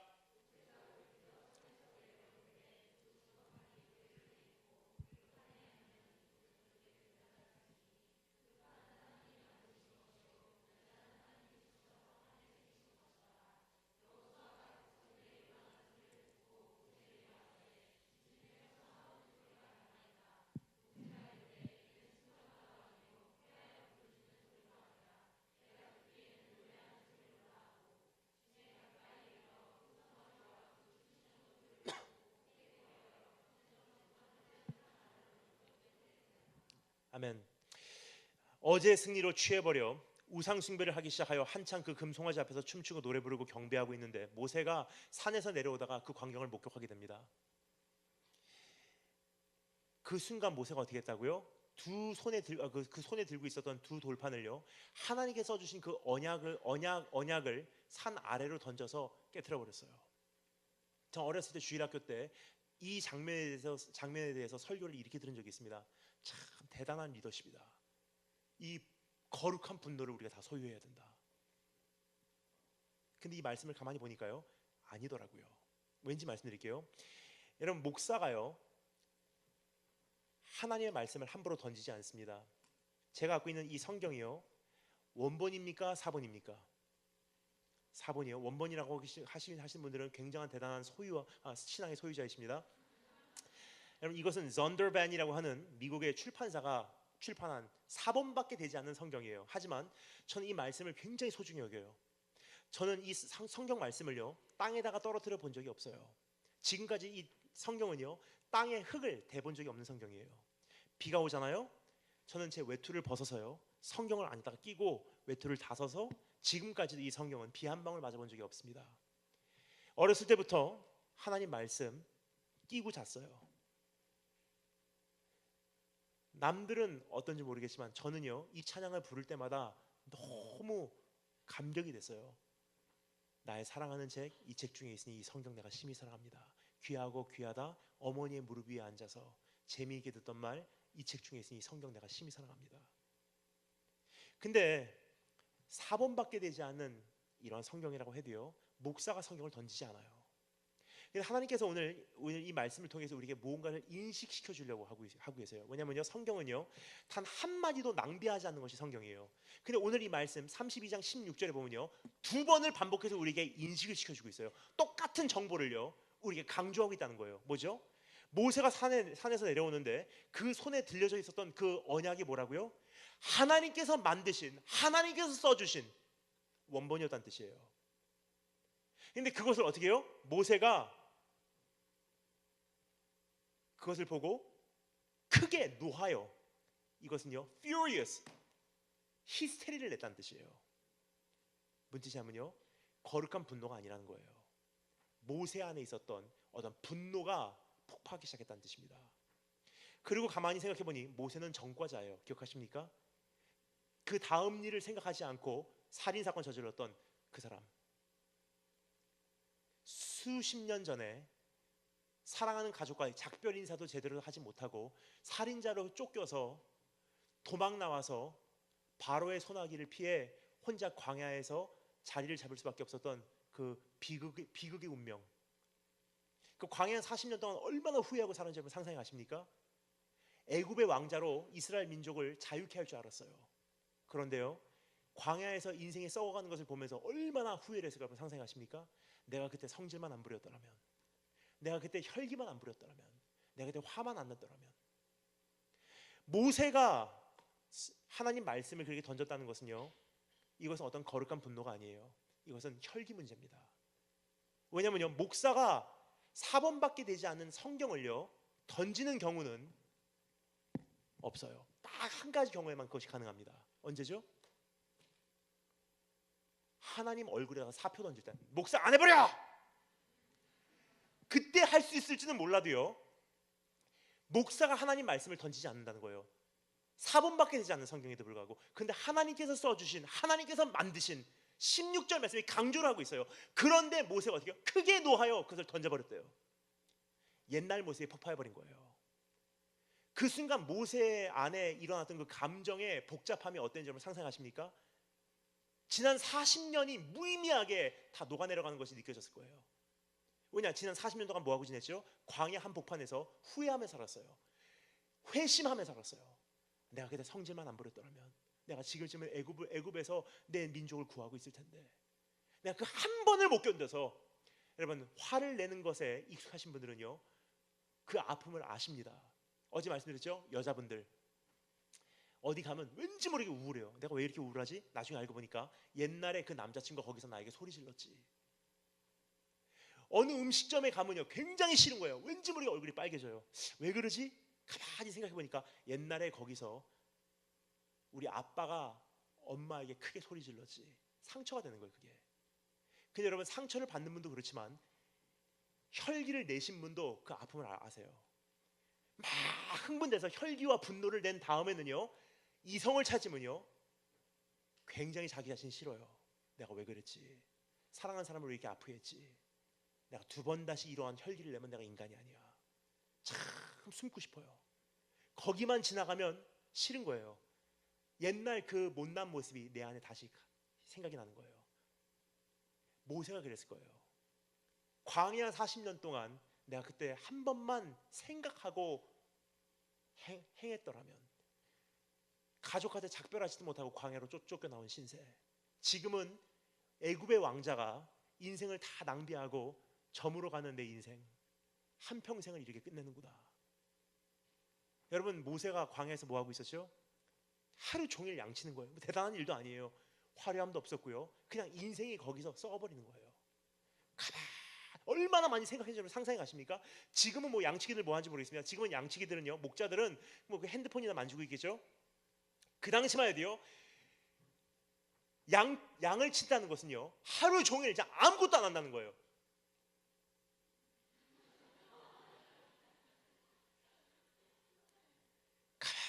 가만히 생각하는 거예요. 혼자 있는 시간 동안 뭘 하겠습니까? 40년 동안 옛날 생각, 내가 여기서 죽는구나, 여기서 썩는구나, 내 인생은 이걸로 끝이구나, 한 번의 실수로 내 인생이 끝났구나. 정말 인생의 회의감을 느끼는데 옆에서 양이 울어요. 매, 조용히 해. 얼마나 화가 났을까요? 상상하십니까? 그런데 어느 하나님께서 은총으로 모세를 부르세요. 모세야, 내가 너를 다시 쓰겠다. 합격된 줄 알았어요. 이젠 통과했는 줄 알았어요. 연단이 끝난 줄 알았어요. 그 모습이 자기 안에서 없어진 줄 알았어요. 이제는 자기는 마땅히 쓰임 받을 줄 알고 있었어요. 그런데요, 자기도 모르는 사이에 그 옛날 그림자가 다시 한번 폭파해버린 거예요. 옛날 모습이 그대로 있음을 그는 발견하게 됩니다. 그 순간 여러분 얼마나 복잡했는지 여러분 상상하십니까? 하나님은 우리와 함께 더 이상 가시지 않는다고 하시고요, 앞으로는 광야고 뒤로는 홍해고, 애굽으로 돌아갈 수는 없고요, 죄인들의 그 백성들의 죄성은 심각하게 악화되고 있고요, 본인 자신도 더 이상 다스릴 수 없는 그러한 자신의 연약함을 발견하게 됩니다. 이제 산산조각 난 거예요. 사역 산산조각 났고요. 이제는 영적으로나 감성적으로 이제는 파산해버린 상태예요. 하나님 어떻게 하면 좋습니까? 이 말씀을 왜 드린지 말씀드리겠습니다. 보통 같으면 백성들이 이랬습니다. 우리 다 같이 회개하고 주님께 돌아옵시다. 그렇게 말씀이 전개가 돼야 되는데요, 백성들의 어떠한 죄성을 살펴본 이후에 모세의 죄성을 우리에게 이야기해주고 계신 하나님의 말씀의 의도가 있어요. 그 목적은 무엇인고 하니, 한 사람도 잘한 게 없다는 거예요. 백성도 잘못했고 주의 종도 잘못했고. 근데 이 말씀이 오늘 우리에게 왜 필요하냐? 대한민국 교회의 상황과 똑같다는 거예요. 성도들도 잘못했고 사역자들도 다 잘못했어요. 성도들은 또 한 번 자극받기 위해서 교회에 오고요, 또 한 번 성공에 대해서 듣고 싶어서 교회에 오고요, 또 한 번 내 문제 해결하기 위해서 주님 붙든다 그러고요, 빠른 해결책을 주는 그 예배 좋아하고요, 자극을 시켜주고 흥분을 시켜주는 찬양 좋아하고요, 어떠한 성공을 했던 노하우를 가지고 프로그램화 시켜서 그것을 우리 교회에도 적용하면 성공이 있을 줄 알고요, 주님의 얼굴을 찾기보다도, 주님을 만나기보다도 주님과의 교제를 가장 중요시 여기서 그것을 위해서 죄짓지 않고 정말 주님과의 교제를 깨질까봐 두려워 떨며 그 신앙생활을 유지하기보다도 어떻게 하면 최소한도 그냥 유지할 수 있을까, 이것이 우리 신앙의 고민이에요. 백성들 이스라엘 민족과 똑같습니다. 주의 종들은 어떻습니까? 자신 안에 있는 욕심 버리지 못해요.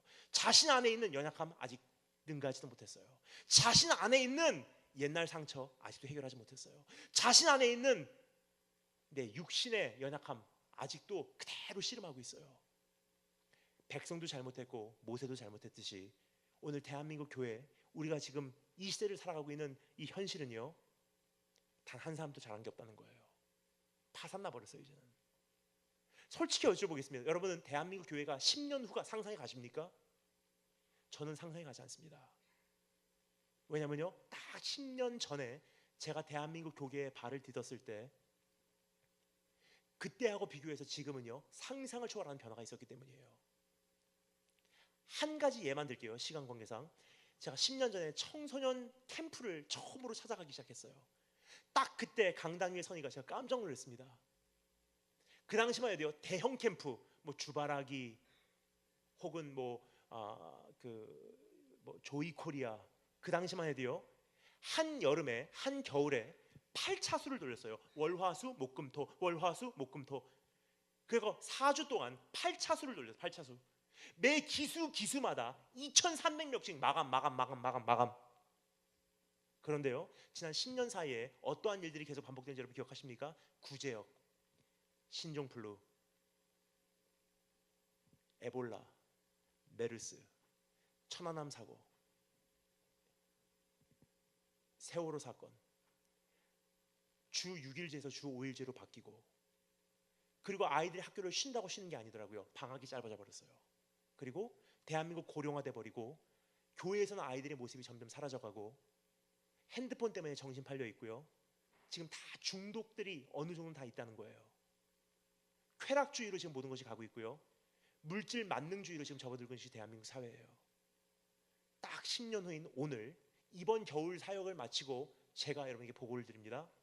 대형 캠프들 거의 대다수가요, 8차수까지 돌렸던 캠프가 거의 2차수는 캔슬이에요. 안 모이니까.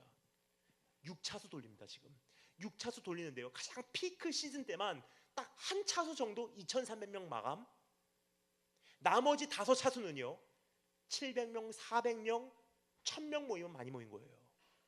딱 10년 사이에 이렇게 바뀌었어요. 여러분, 그럼 지금부터 10년 후가 어떻게 바뀔지 여러분 상상해 가십니까?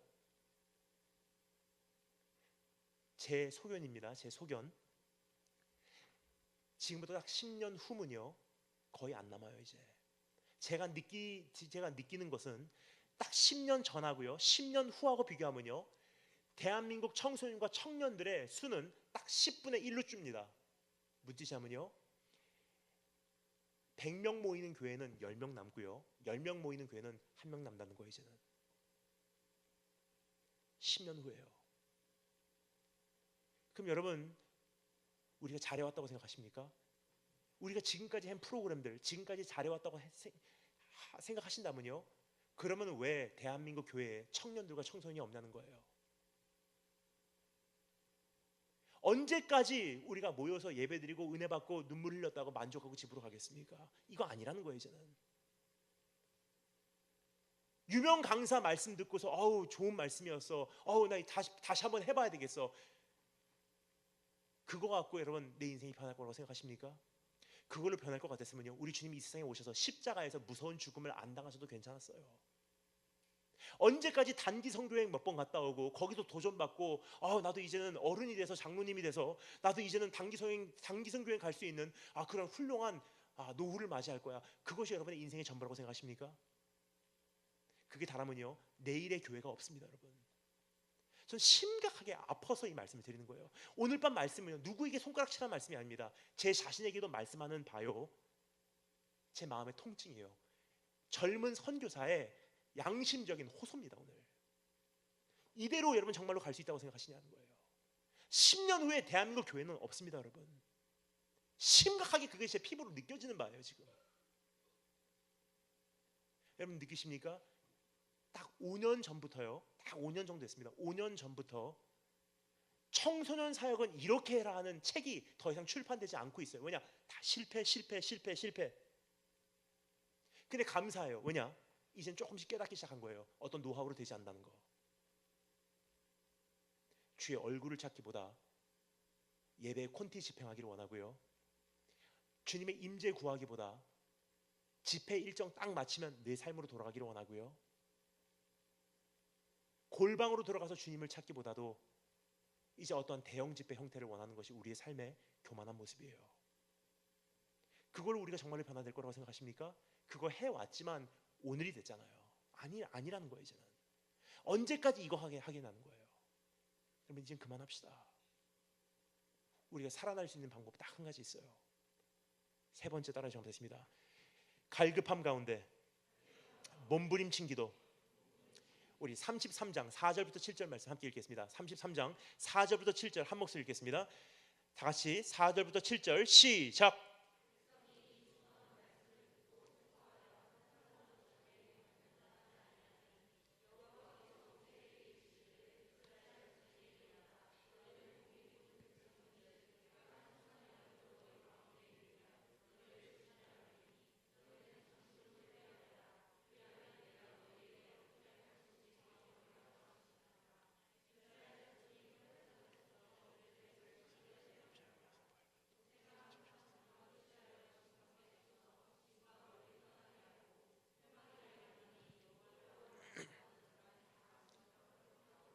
아멘.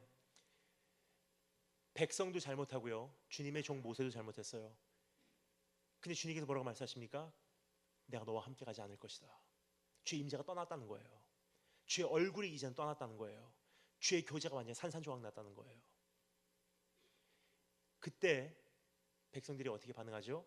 이 준엄한 말씀을 듣고 백성들이 슬퍼해요. 오늘 말씀이 바로 그런 말씀이 아닌가 생각이 됩니다.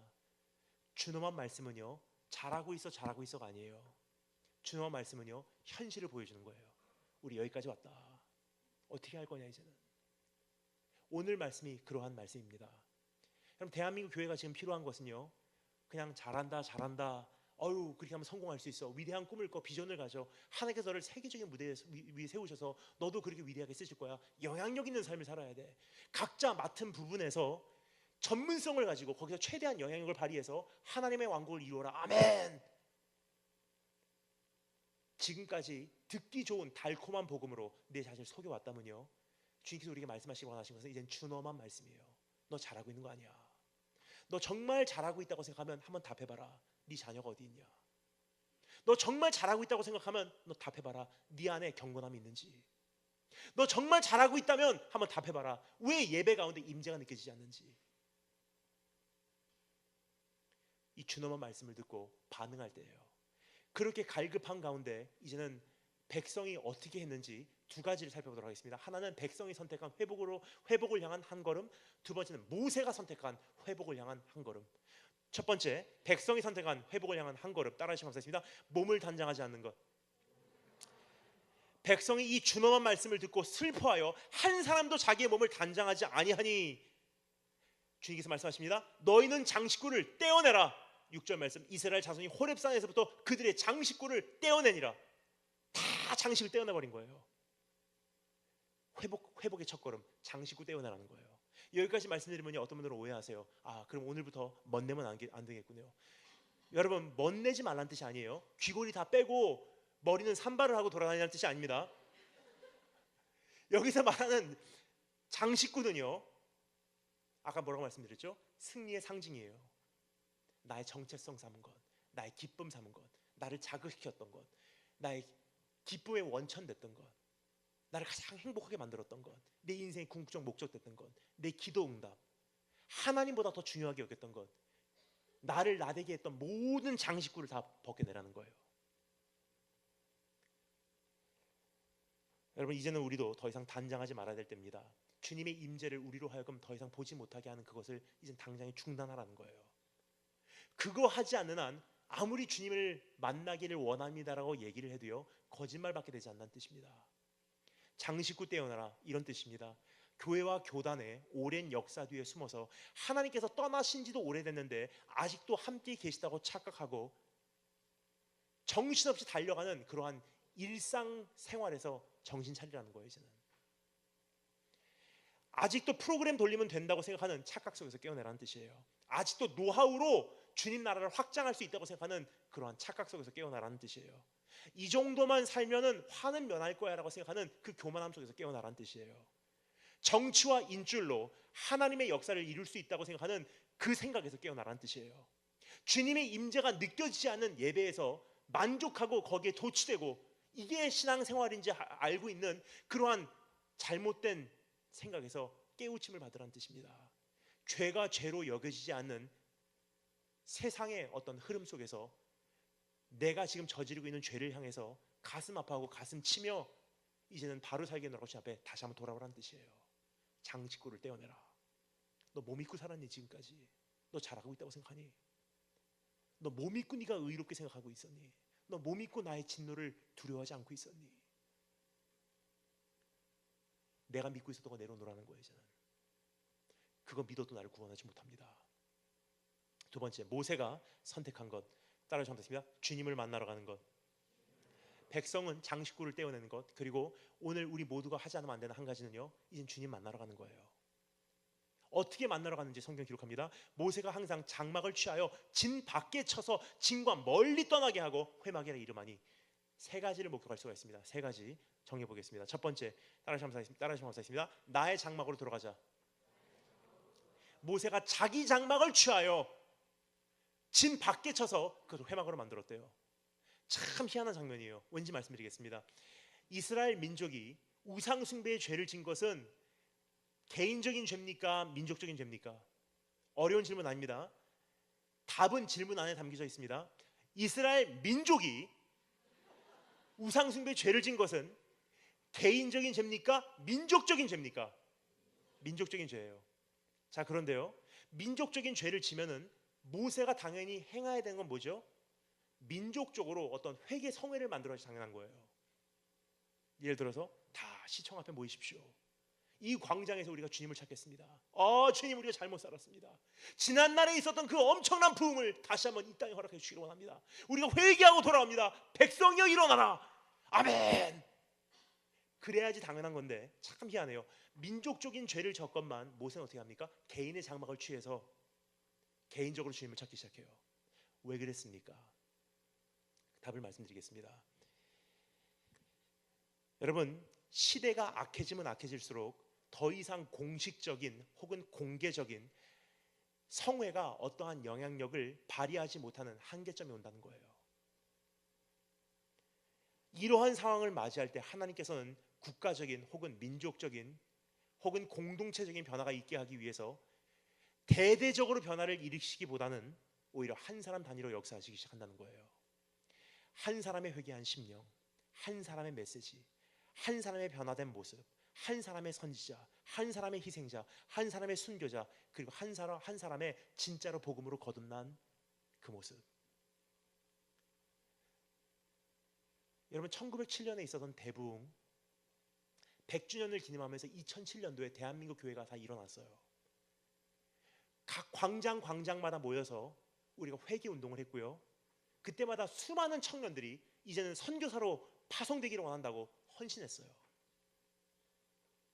거의 365일 대한민국 전국에서 끊임없이 민족적인 성회를 한 해 동안 치러온 것이 2007년도 평양 대부흥 100주년 그때 일어났던 현실이 아니었나 생각이 됩니다. 자, 그런데요, 딱 2007년도가 끝나는 후에 대한민국 교회는 공식적으로 대한민국에서 개독교라고 불려지기 시작했고요. 그때 이후로 지금 나온 어떤 그 조사 결과에 의하면요, 2007년도에 수많은 청년들이 굉장히 많은 수가 선교사로 나가겠다고 헌신할 것만 최근 나온 조사 결과입니다. 1%도 파송이 안 됐어요. 왜 그렇습니까? 지금 우리가 필요한 것은요, 어떤 대대적인 운동이 아니에요. 다 해왔지만 안 됐잖아요, 여러분. 정말로 변화를 원하시고요, 정말로 복음을 여러분의 것을 만들기 원하신다면요, 이제는 그거 하지 말라는 거예요. 가장 은밀한 죄는요, 그러한 대대적인 성회에서는 회개를 안 합니다. 지금은 어떤 때인지 말씀드리겠습니다. 지금은 우리가 정말 주님 앞에 골방으로 들어갈 때예요. 그 골방의 역사가 없이는요, 우리는 이제는 다시 한번 주님 앞에 새로운 꿈을 꿀 수가 없는 시대가 여러분과 제가 살고 있는 그러한 시대가 아닌가 생각이 됩니다. 지금 우리에게 필요한 것은 또 하나의 공식 집회가 필요한 것이 아니라 골방으로 들어가는 의지가 필요한 때예요. 또 하나의 회개 운동이 필요한 것이 아니라 가장 은밀한 곳에서 가장 은밀한 나의 죄를 호소할 수 있는 주님과의 시간이 필요한 때입니다. 또 하나의 형식적인 찬양 패턴과 메시지가 필요한 때가 아니라 주님을 붙드는 몸부림치는 우리 한 사람 한 사람의 결단이 필요한 때예요. 또 하나의 사역의 영역을 갈 곳 없는 사역자들을 위해서 만들어내는 것이 아니라 실질적으로 회개한 만큼 실질적으로 살아내는 우리의 전투성이 필요한 때예요. 이것은 다 내려놓고 쉬운 것만, 우리 사역 기획하자, 이벤트 하자, 우리 시청 광장 앞으로 모이게 하자, 현수막 걸자, 대성의 변화가 일어났습니까? 없었어요, 여러분. 없는데도 불구하고 계속하고 있어요. 왜요? 누군가는 사역을 해야지 먹고 살 수 있기 때문에. 그것을 준비하는 사람도 주님께서 심판하실 것이고, 거기에 호응하고 찾아가는 사람도 이제 주님께서 심판하실 거예요. 왜냐? 거기에 가는 것은 잘못된 것이 아닙니다. 사실 그러한 성회를 하는 것은 근본적으로 잘못된 것은 아니에요. 하지만 분명한 것은요, easy way, 다 지름길, 하기 쉬운 거, 만나기 쉬운 거, 골방 들어가는 거 제쳐놓고 1대1로 주님과의 관계 제쳐놓고, 내가 주님의 임재 회복하기 위해서 주님과 씨름하는 거 제쳐놓고, 내가 주님을 밤새도록 주님을 붙들고 주님과 씨름하며 주님을 만나는 건 제쳐놓고, 간단한 거, 편한 거, 편리한 거, 어떻게 하면 누가 나에게 밥 먹여줄 수 있을까? 어떻게 하면 이 성회를 준비하고 여기 다 모여서 우리가 간편하게 한 번에 단번에 은혜를 받을 수 있을까? 아니요, 여러분. 이제는 따라서 오늘 이 집회를 통해서요, 여러분에게 도전드리기 원하는 것은 이것입니다. 오늘 집회는 시작이지 끝이 아니에요. 끝난 다음에 오늘 이 말씀은요, 기준을 말씀드리고 있는 거예요. 기준이 존재한다는 거예요. 이 기준에서 미달된 거 잘못 살았어. 기준이 있다는 것을 말하는 용도로 이 집회가 있는 것이지, 이 집회는 여러분에게 어떠한 감정을 자극하기 위해서 주는 집회가 아닙니다. 이제 기준이 선포됐어요. 이게 주님께서 원하시는 신앙생활이 아니라는 것. 그럼 정말로 주님께서 원하시는 신앙생활은 뭐냐? 집회를 마침과 동시에 주님과 이제 해결하시기 바랍니다. 1대1로 해결할 수 있는 시간을 마련하고요, 1대1로 주님을 만날 수 있는 장소를 마련하시기 바랍니다. 그러한 과정들이 내 삶 속에서 한 사람 한 사람 안에 일어나지 않는 한 진짜 참된 변화는 교회에서 일어나지 않아요. 따라서 10년 후에 대한민국 교회는 없습니다.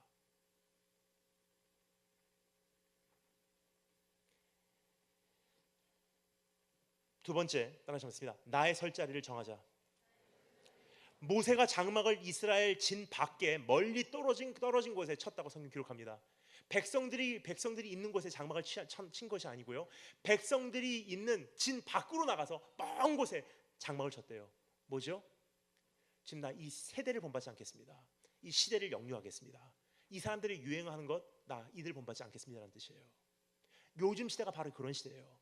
정말로 복음이 무엇인지, 정말로 주님의 마음이 무엇인지, 정말로 성경은 뭐라고 말씀하고 있는지는 둘째 문제고, 유명한 강사를 가면 와 베스트셀러래, 와 유행한대, 와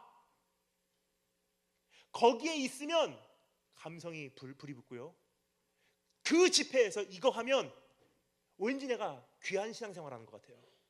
아니에요, 여러분. 진 밖에 나가시기 바랍니다. 뭐냐면요, 시대가 아무리 그 사람을 인정해도 하나님께서 인정하시면 아니라는 거예요. 시대가 아무리 그 사람을 싫어해도 주님께서 인정하시면 그 말씀 들으라는 거예요.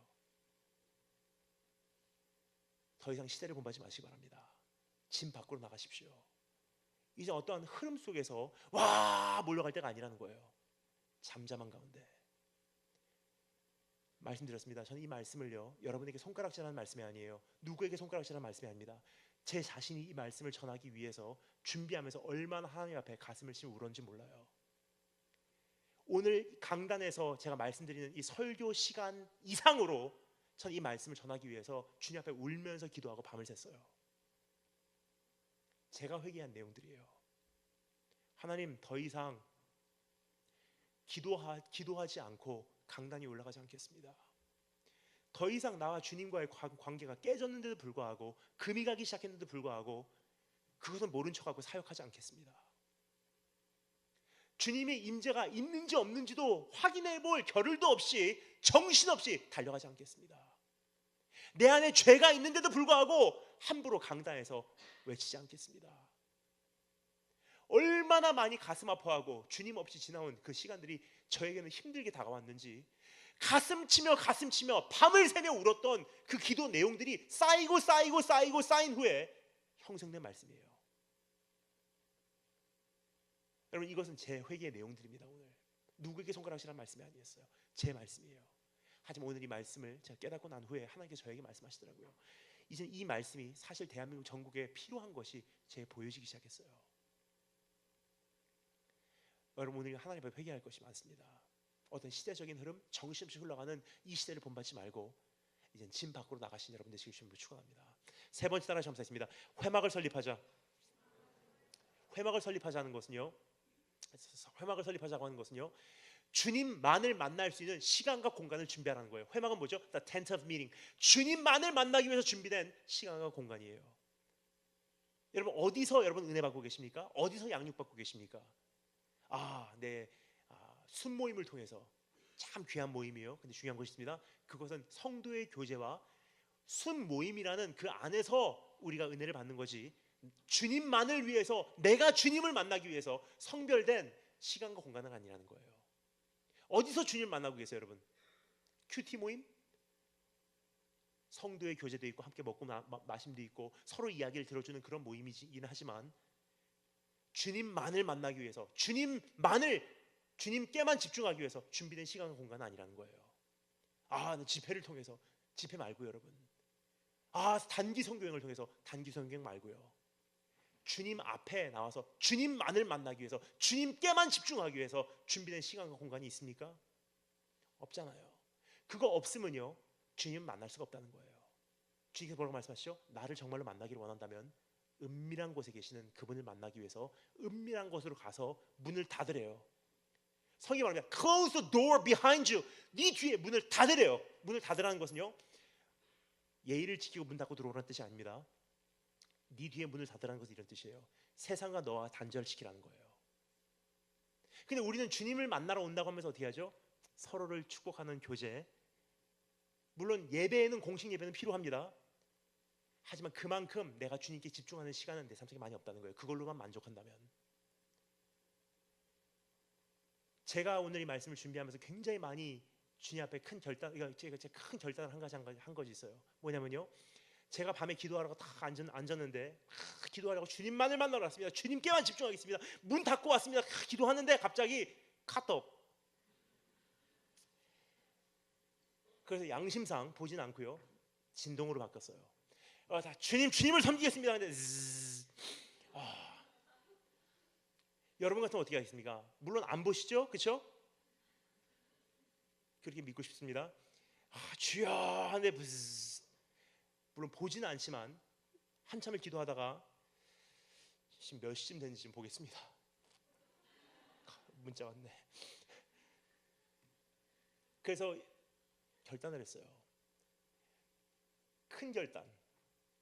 기도하다가 말고 순종이 제사보다 낫다고 한밤중에 기도하다가 카톡을 없앨 생각을 했어요. 계정을 한참을 붙들고 한 번에 날아가는 수많은 이 민족들 카톡 안에 기록되어 있는 주님 어떻게 보셨습니까? 이 하나님 관계가 끊겨지면 어떻게 하다가 이런 마음이 생겨요. 카톡 없앴다고 끊겨질 관계 같으면 어차피 끊겨질 관계예요. 두 생각 안 하고 다 지워버렸어요. 그때부터는 핸드폰을 집에다가 두고 다녀도요, 얼마나 행복한지 묶인 게 없어요. 주님께 뭐라고 말씀하십니까? 주님을 정말로 만나기를 원한다면요, 은밀한 곳으로 들어가서 네 뒤에 문을 닫아. 이것도 해야 되고 저것도 해야 되고 이것도 해야 되고 저것도 해야 되고 그 생각하지 말라는 거예요. 예배 마치고 오늘 누구를 만나야 되고 그거 하지 말라는 거예요. 저기 와서 오늘 그랬지, 여자친구가 그거 하지 말라는 거예요. 정말로 주님을 만나기를 원한다면요, 주님 만나는 그 자세로 임하라는 거예요. 문 닫고 들어와. 주님만을 만날 수 있는 그 자리를 준비해. 다니엘기 목사님은 언제 준비하십니까? 여러분, 저는요, 집에 들어가서 오늘 이 말씀을 준비하는 가운데 제가 회개했다고 말씀드렸죠. 회개한 이후로 하나님께 약속을 했어요. 1시간이든 2시간이든 3시간이든 4시간이든 시간이 허락하는 만큼 밤에는 주님 앞에 앉아 있는 거예요.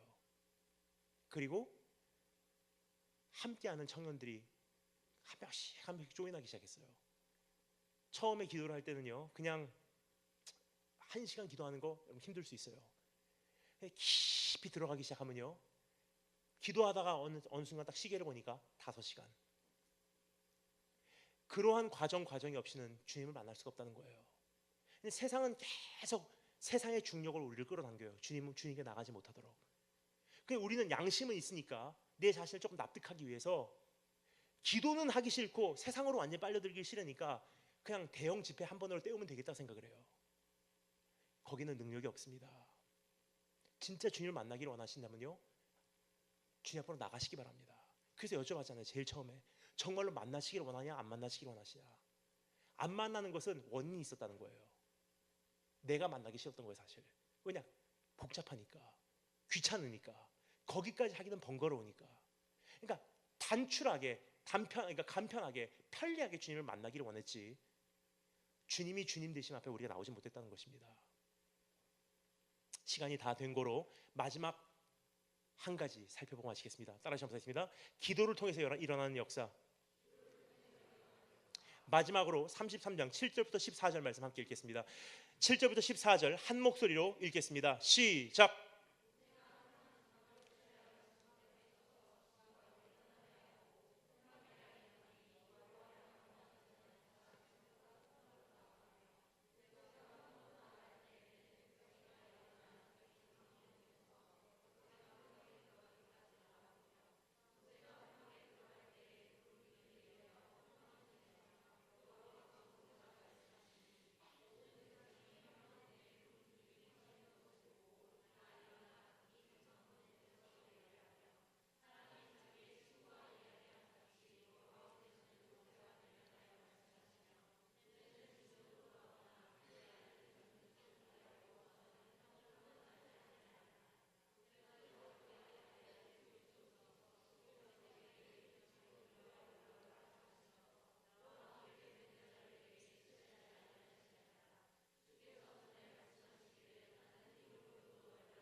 아멘.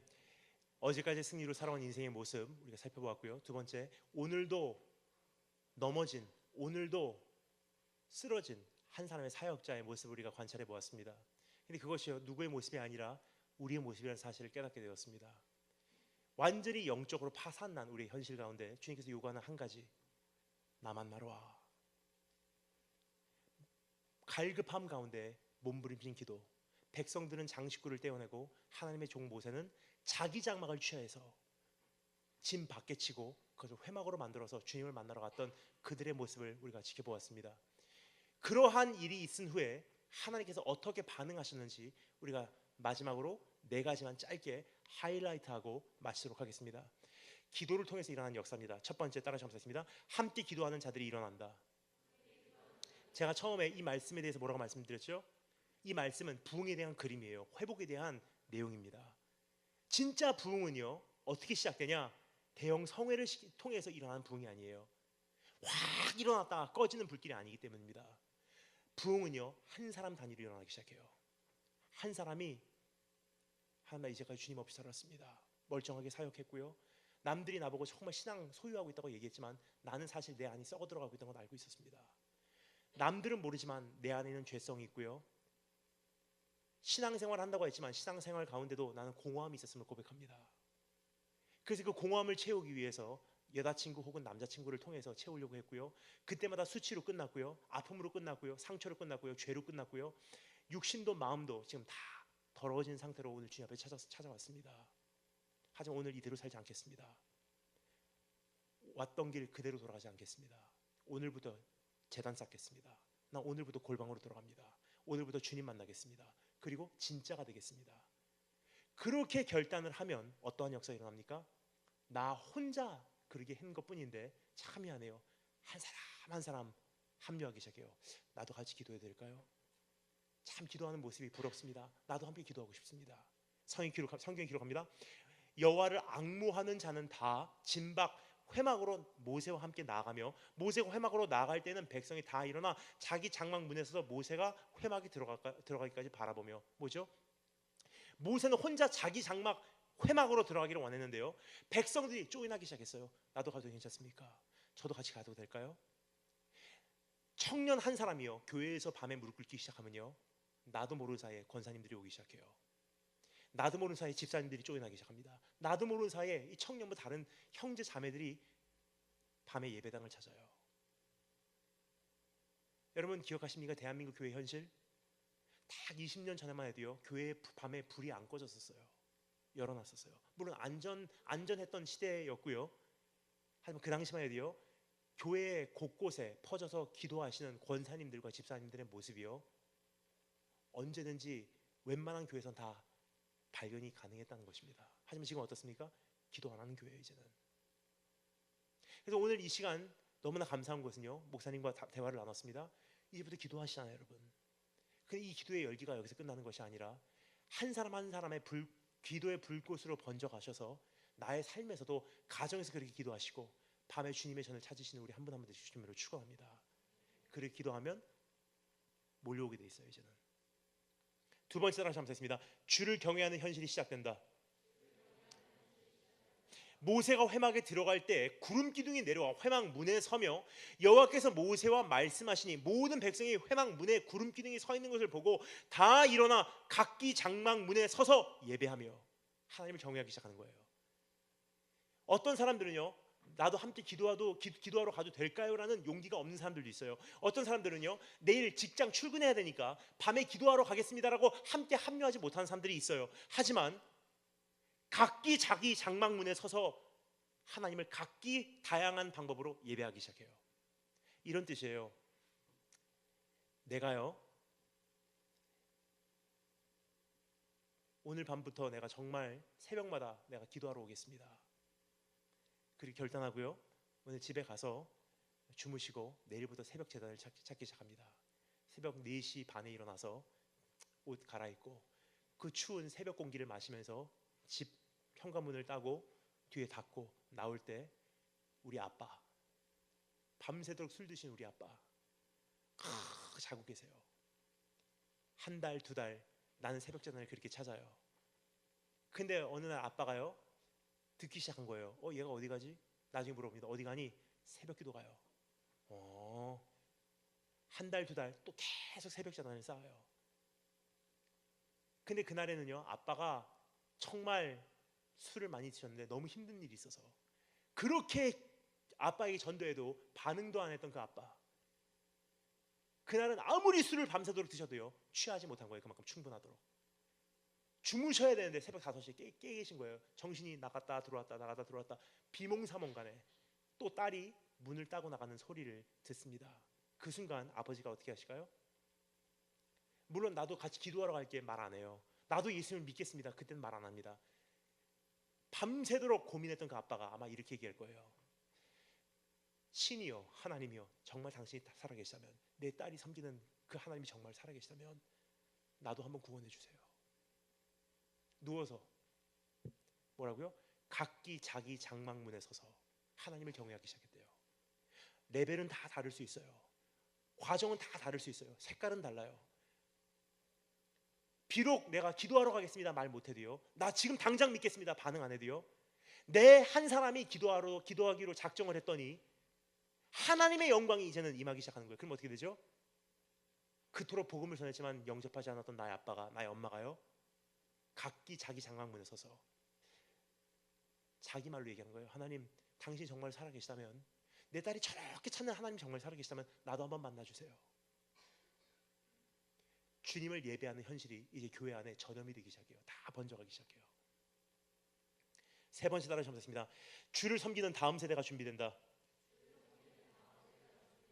다음 세대 사역 고민하지 마십시오. 전 다음 세대 사역 고민해 본 적 없습니다. 왜냐면요, 복음 안에 다 포함이 돼 있어요. 이렇게 말합니다.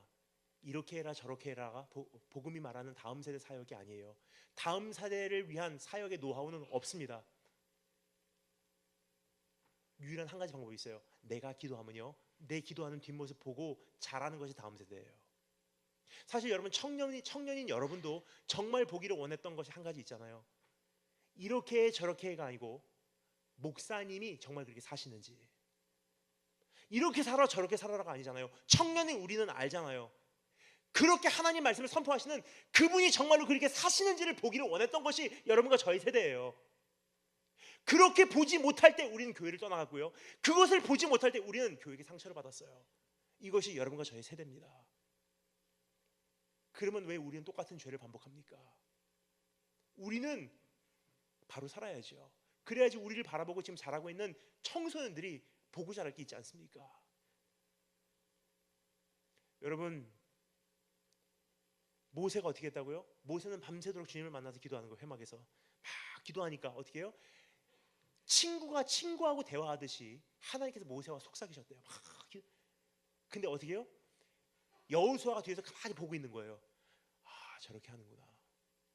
그리고요, 모세가 기도를 마친 후에 성경 기록합니다. 사람이 자기 친구와 이야기함 같이 여호와께서 모세와 대면하여 말씀하시며 모세는 진으로 돌아오나 눈의 아들 젊은 수종자 여호수아는 회막을 떠나지 아니하니라. 뭐냐면요, 호랑이 없는 굴에 뭐가 왕이요?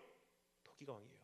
모세가 다 기도하고 하나님과 친구하고 대면하듯이 이야기한 다음에 나 집에 갔다 올게 하고 진으로 딱 돌아가면요, 여호수아가 가는 거 딱 확인하고 흉내를 냈겠죠. 아마 이렇게 기도했지. 모세는 자기가요 기도한다고 생각했지 다음 세대 사역한다고 생각 안 했어요. 그 결과적으로 어떤 현실? 다음 세대를 키워놓은 거예요. 어떻게 해요? 본인이 기도하는 모습으로. 제가 기도하는 모습을 배운 것도 사실 말로 배운 게 아니에요. 어머니 통해서 기도했어요. 어머니 통해서 배웠어요. 제가 어렸을 때 어머니께서 저를 기도하러 데리고 가세요. 제가 중학교 1학년 때부터예요. 기도하러 가면요, 큰 강단, 이 정도 강단의 예배당이에요. 그러니까 어머니께서 말씀하십니다. 너는 아들이니까 강단 위에서 기도하고 엄마는 뒤에서 저 기둥에서 기대고 기도할게. 네 하고 앉잖아요. 딱 5분 후에 중학교 1학년이니까 제가 어머니께 가요. 엄마 어떻게 기도할지 몰라요. 그럼 기도문이 열리도록 주기도문만 50번 해. 하늘에 계신 우리 아버지 50번 해요. 그러다가 기도가 터져요.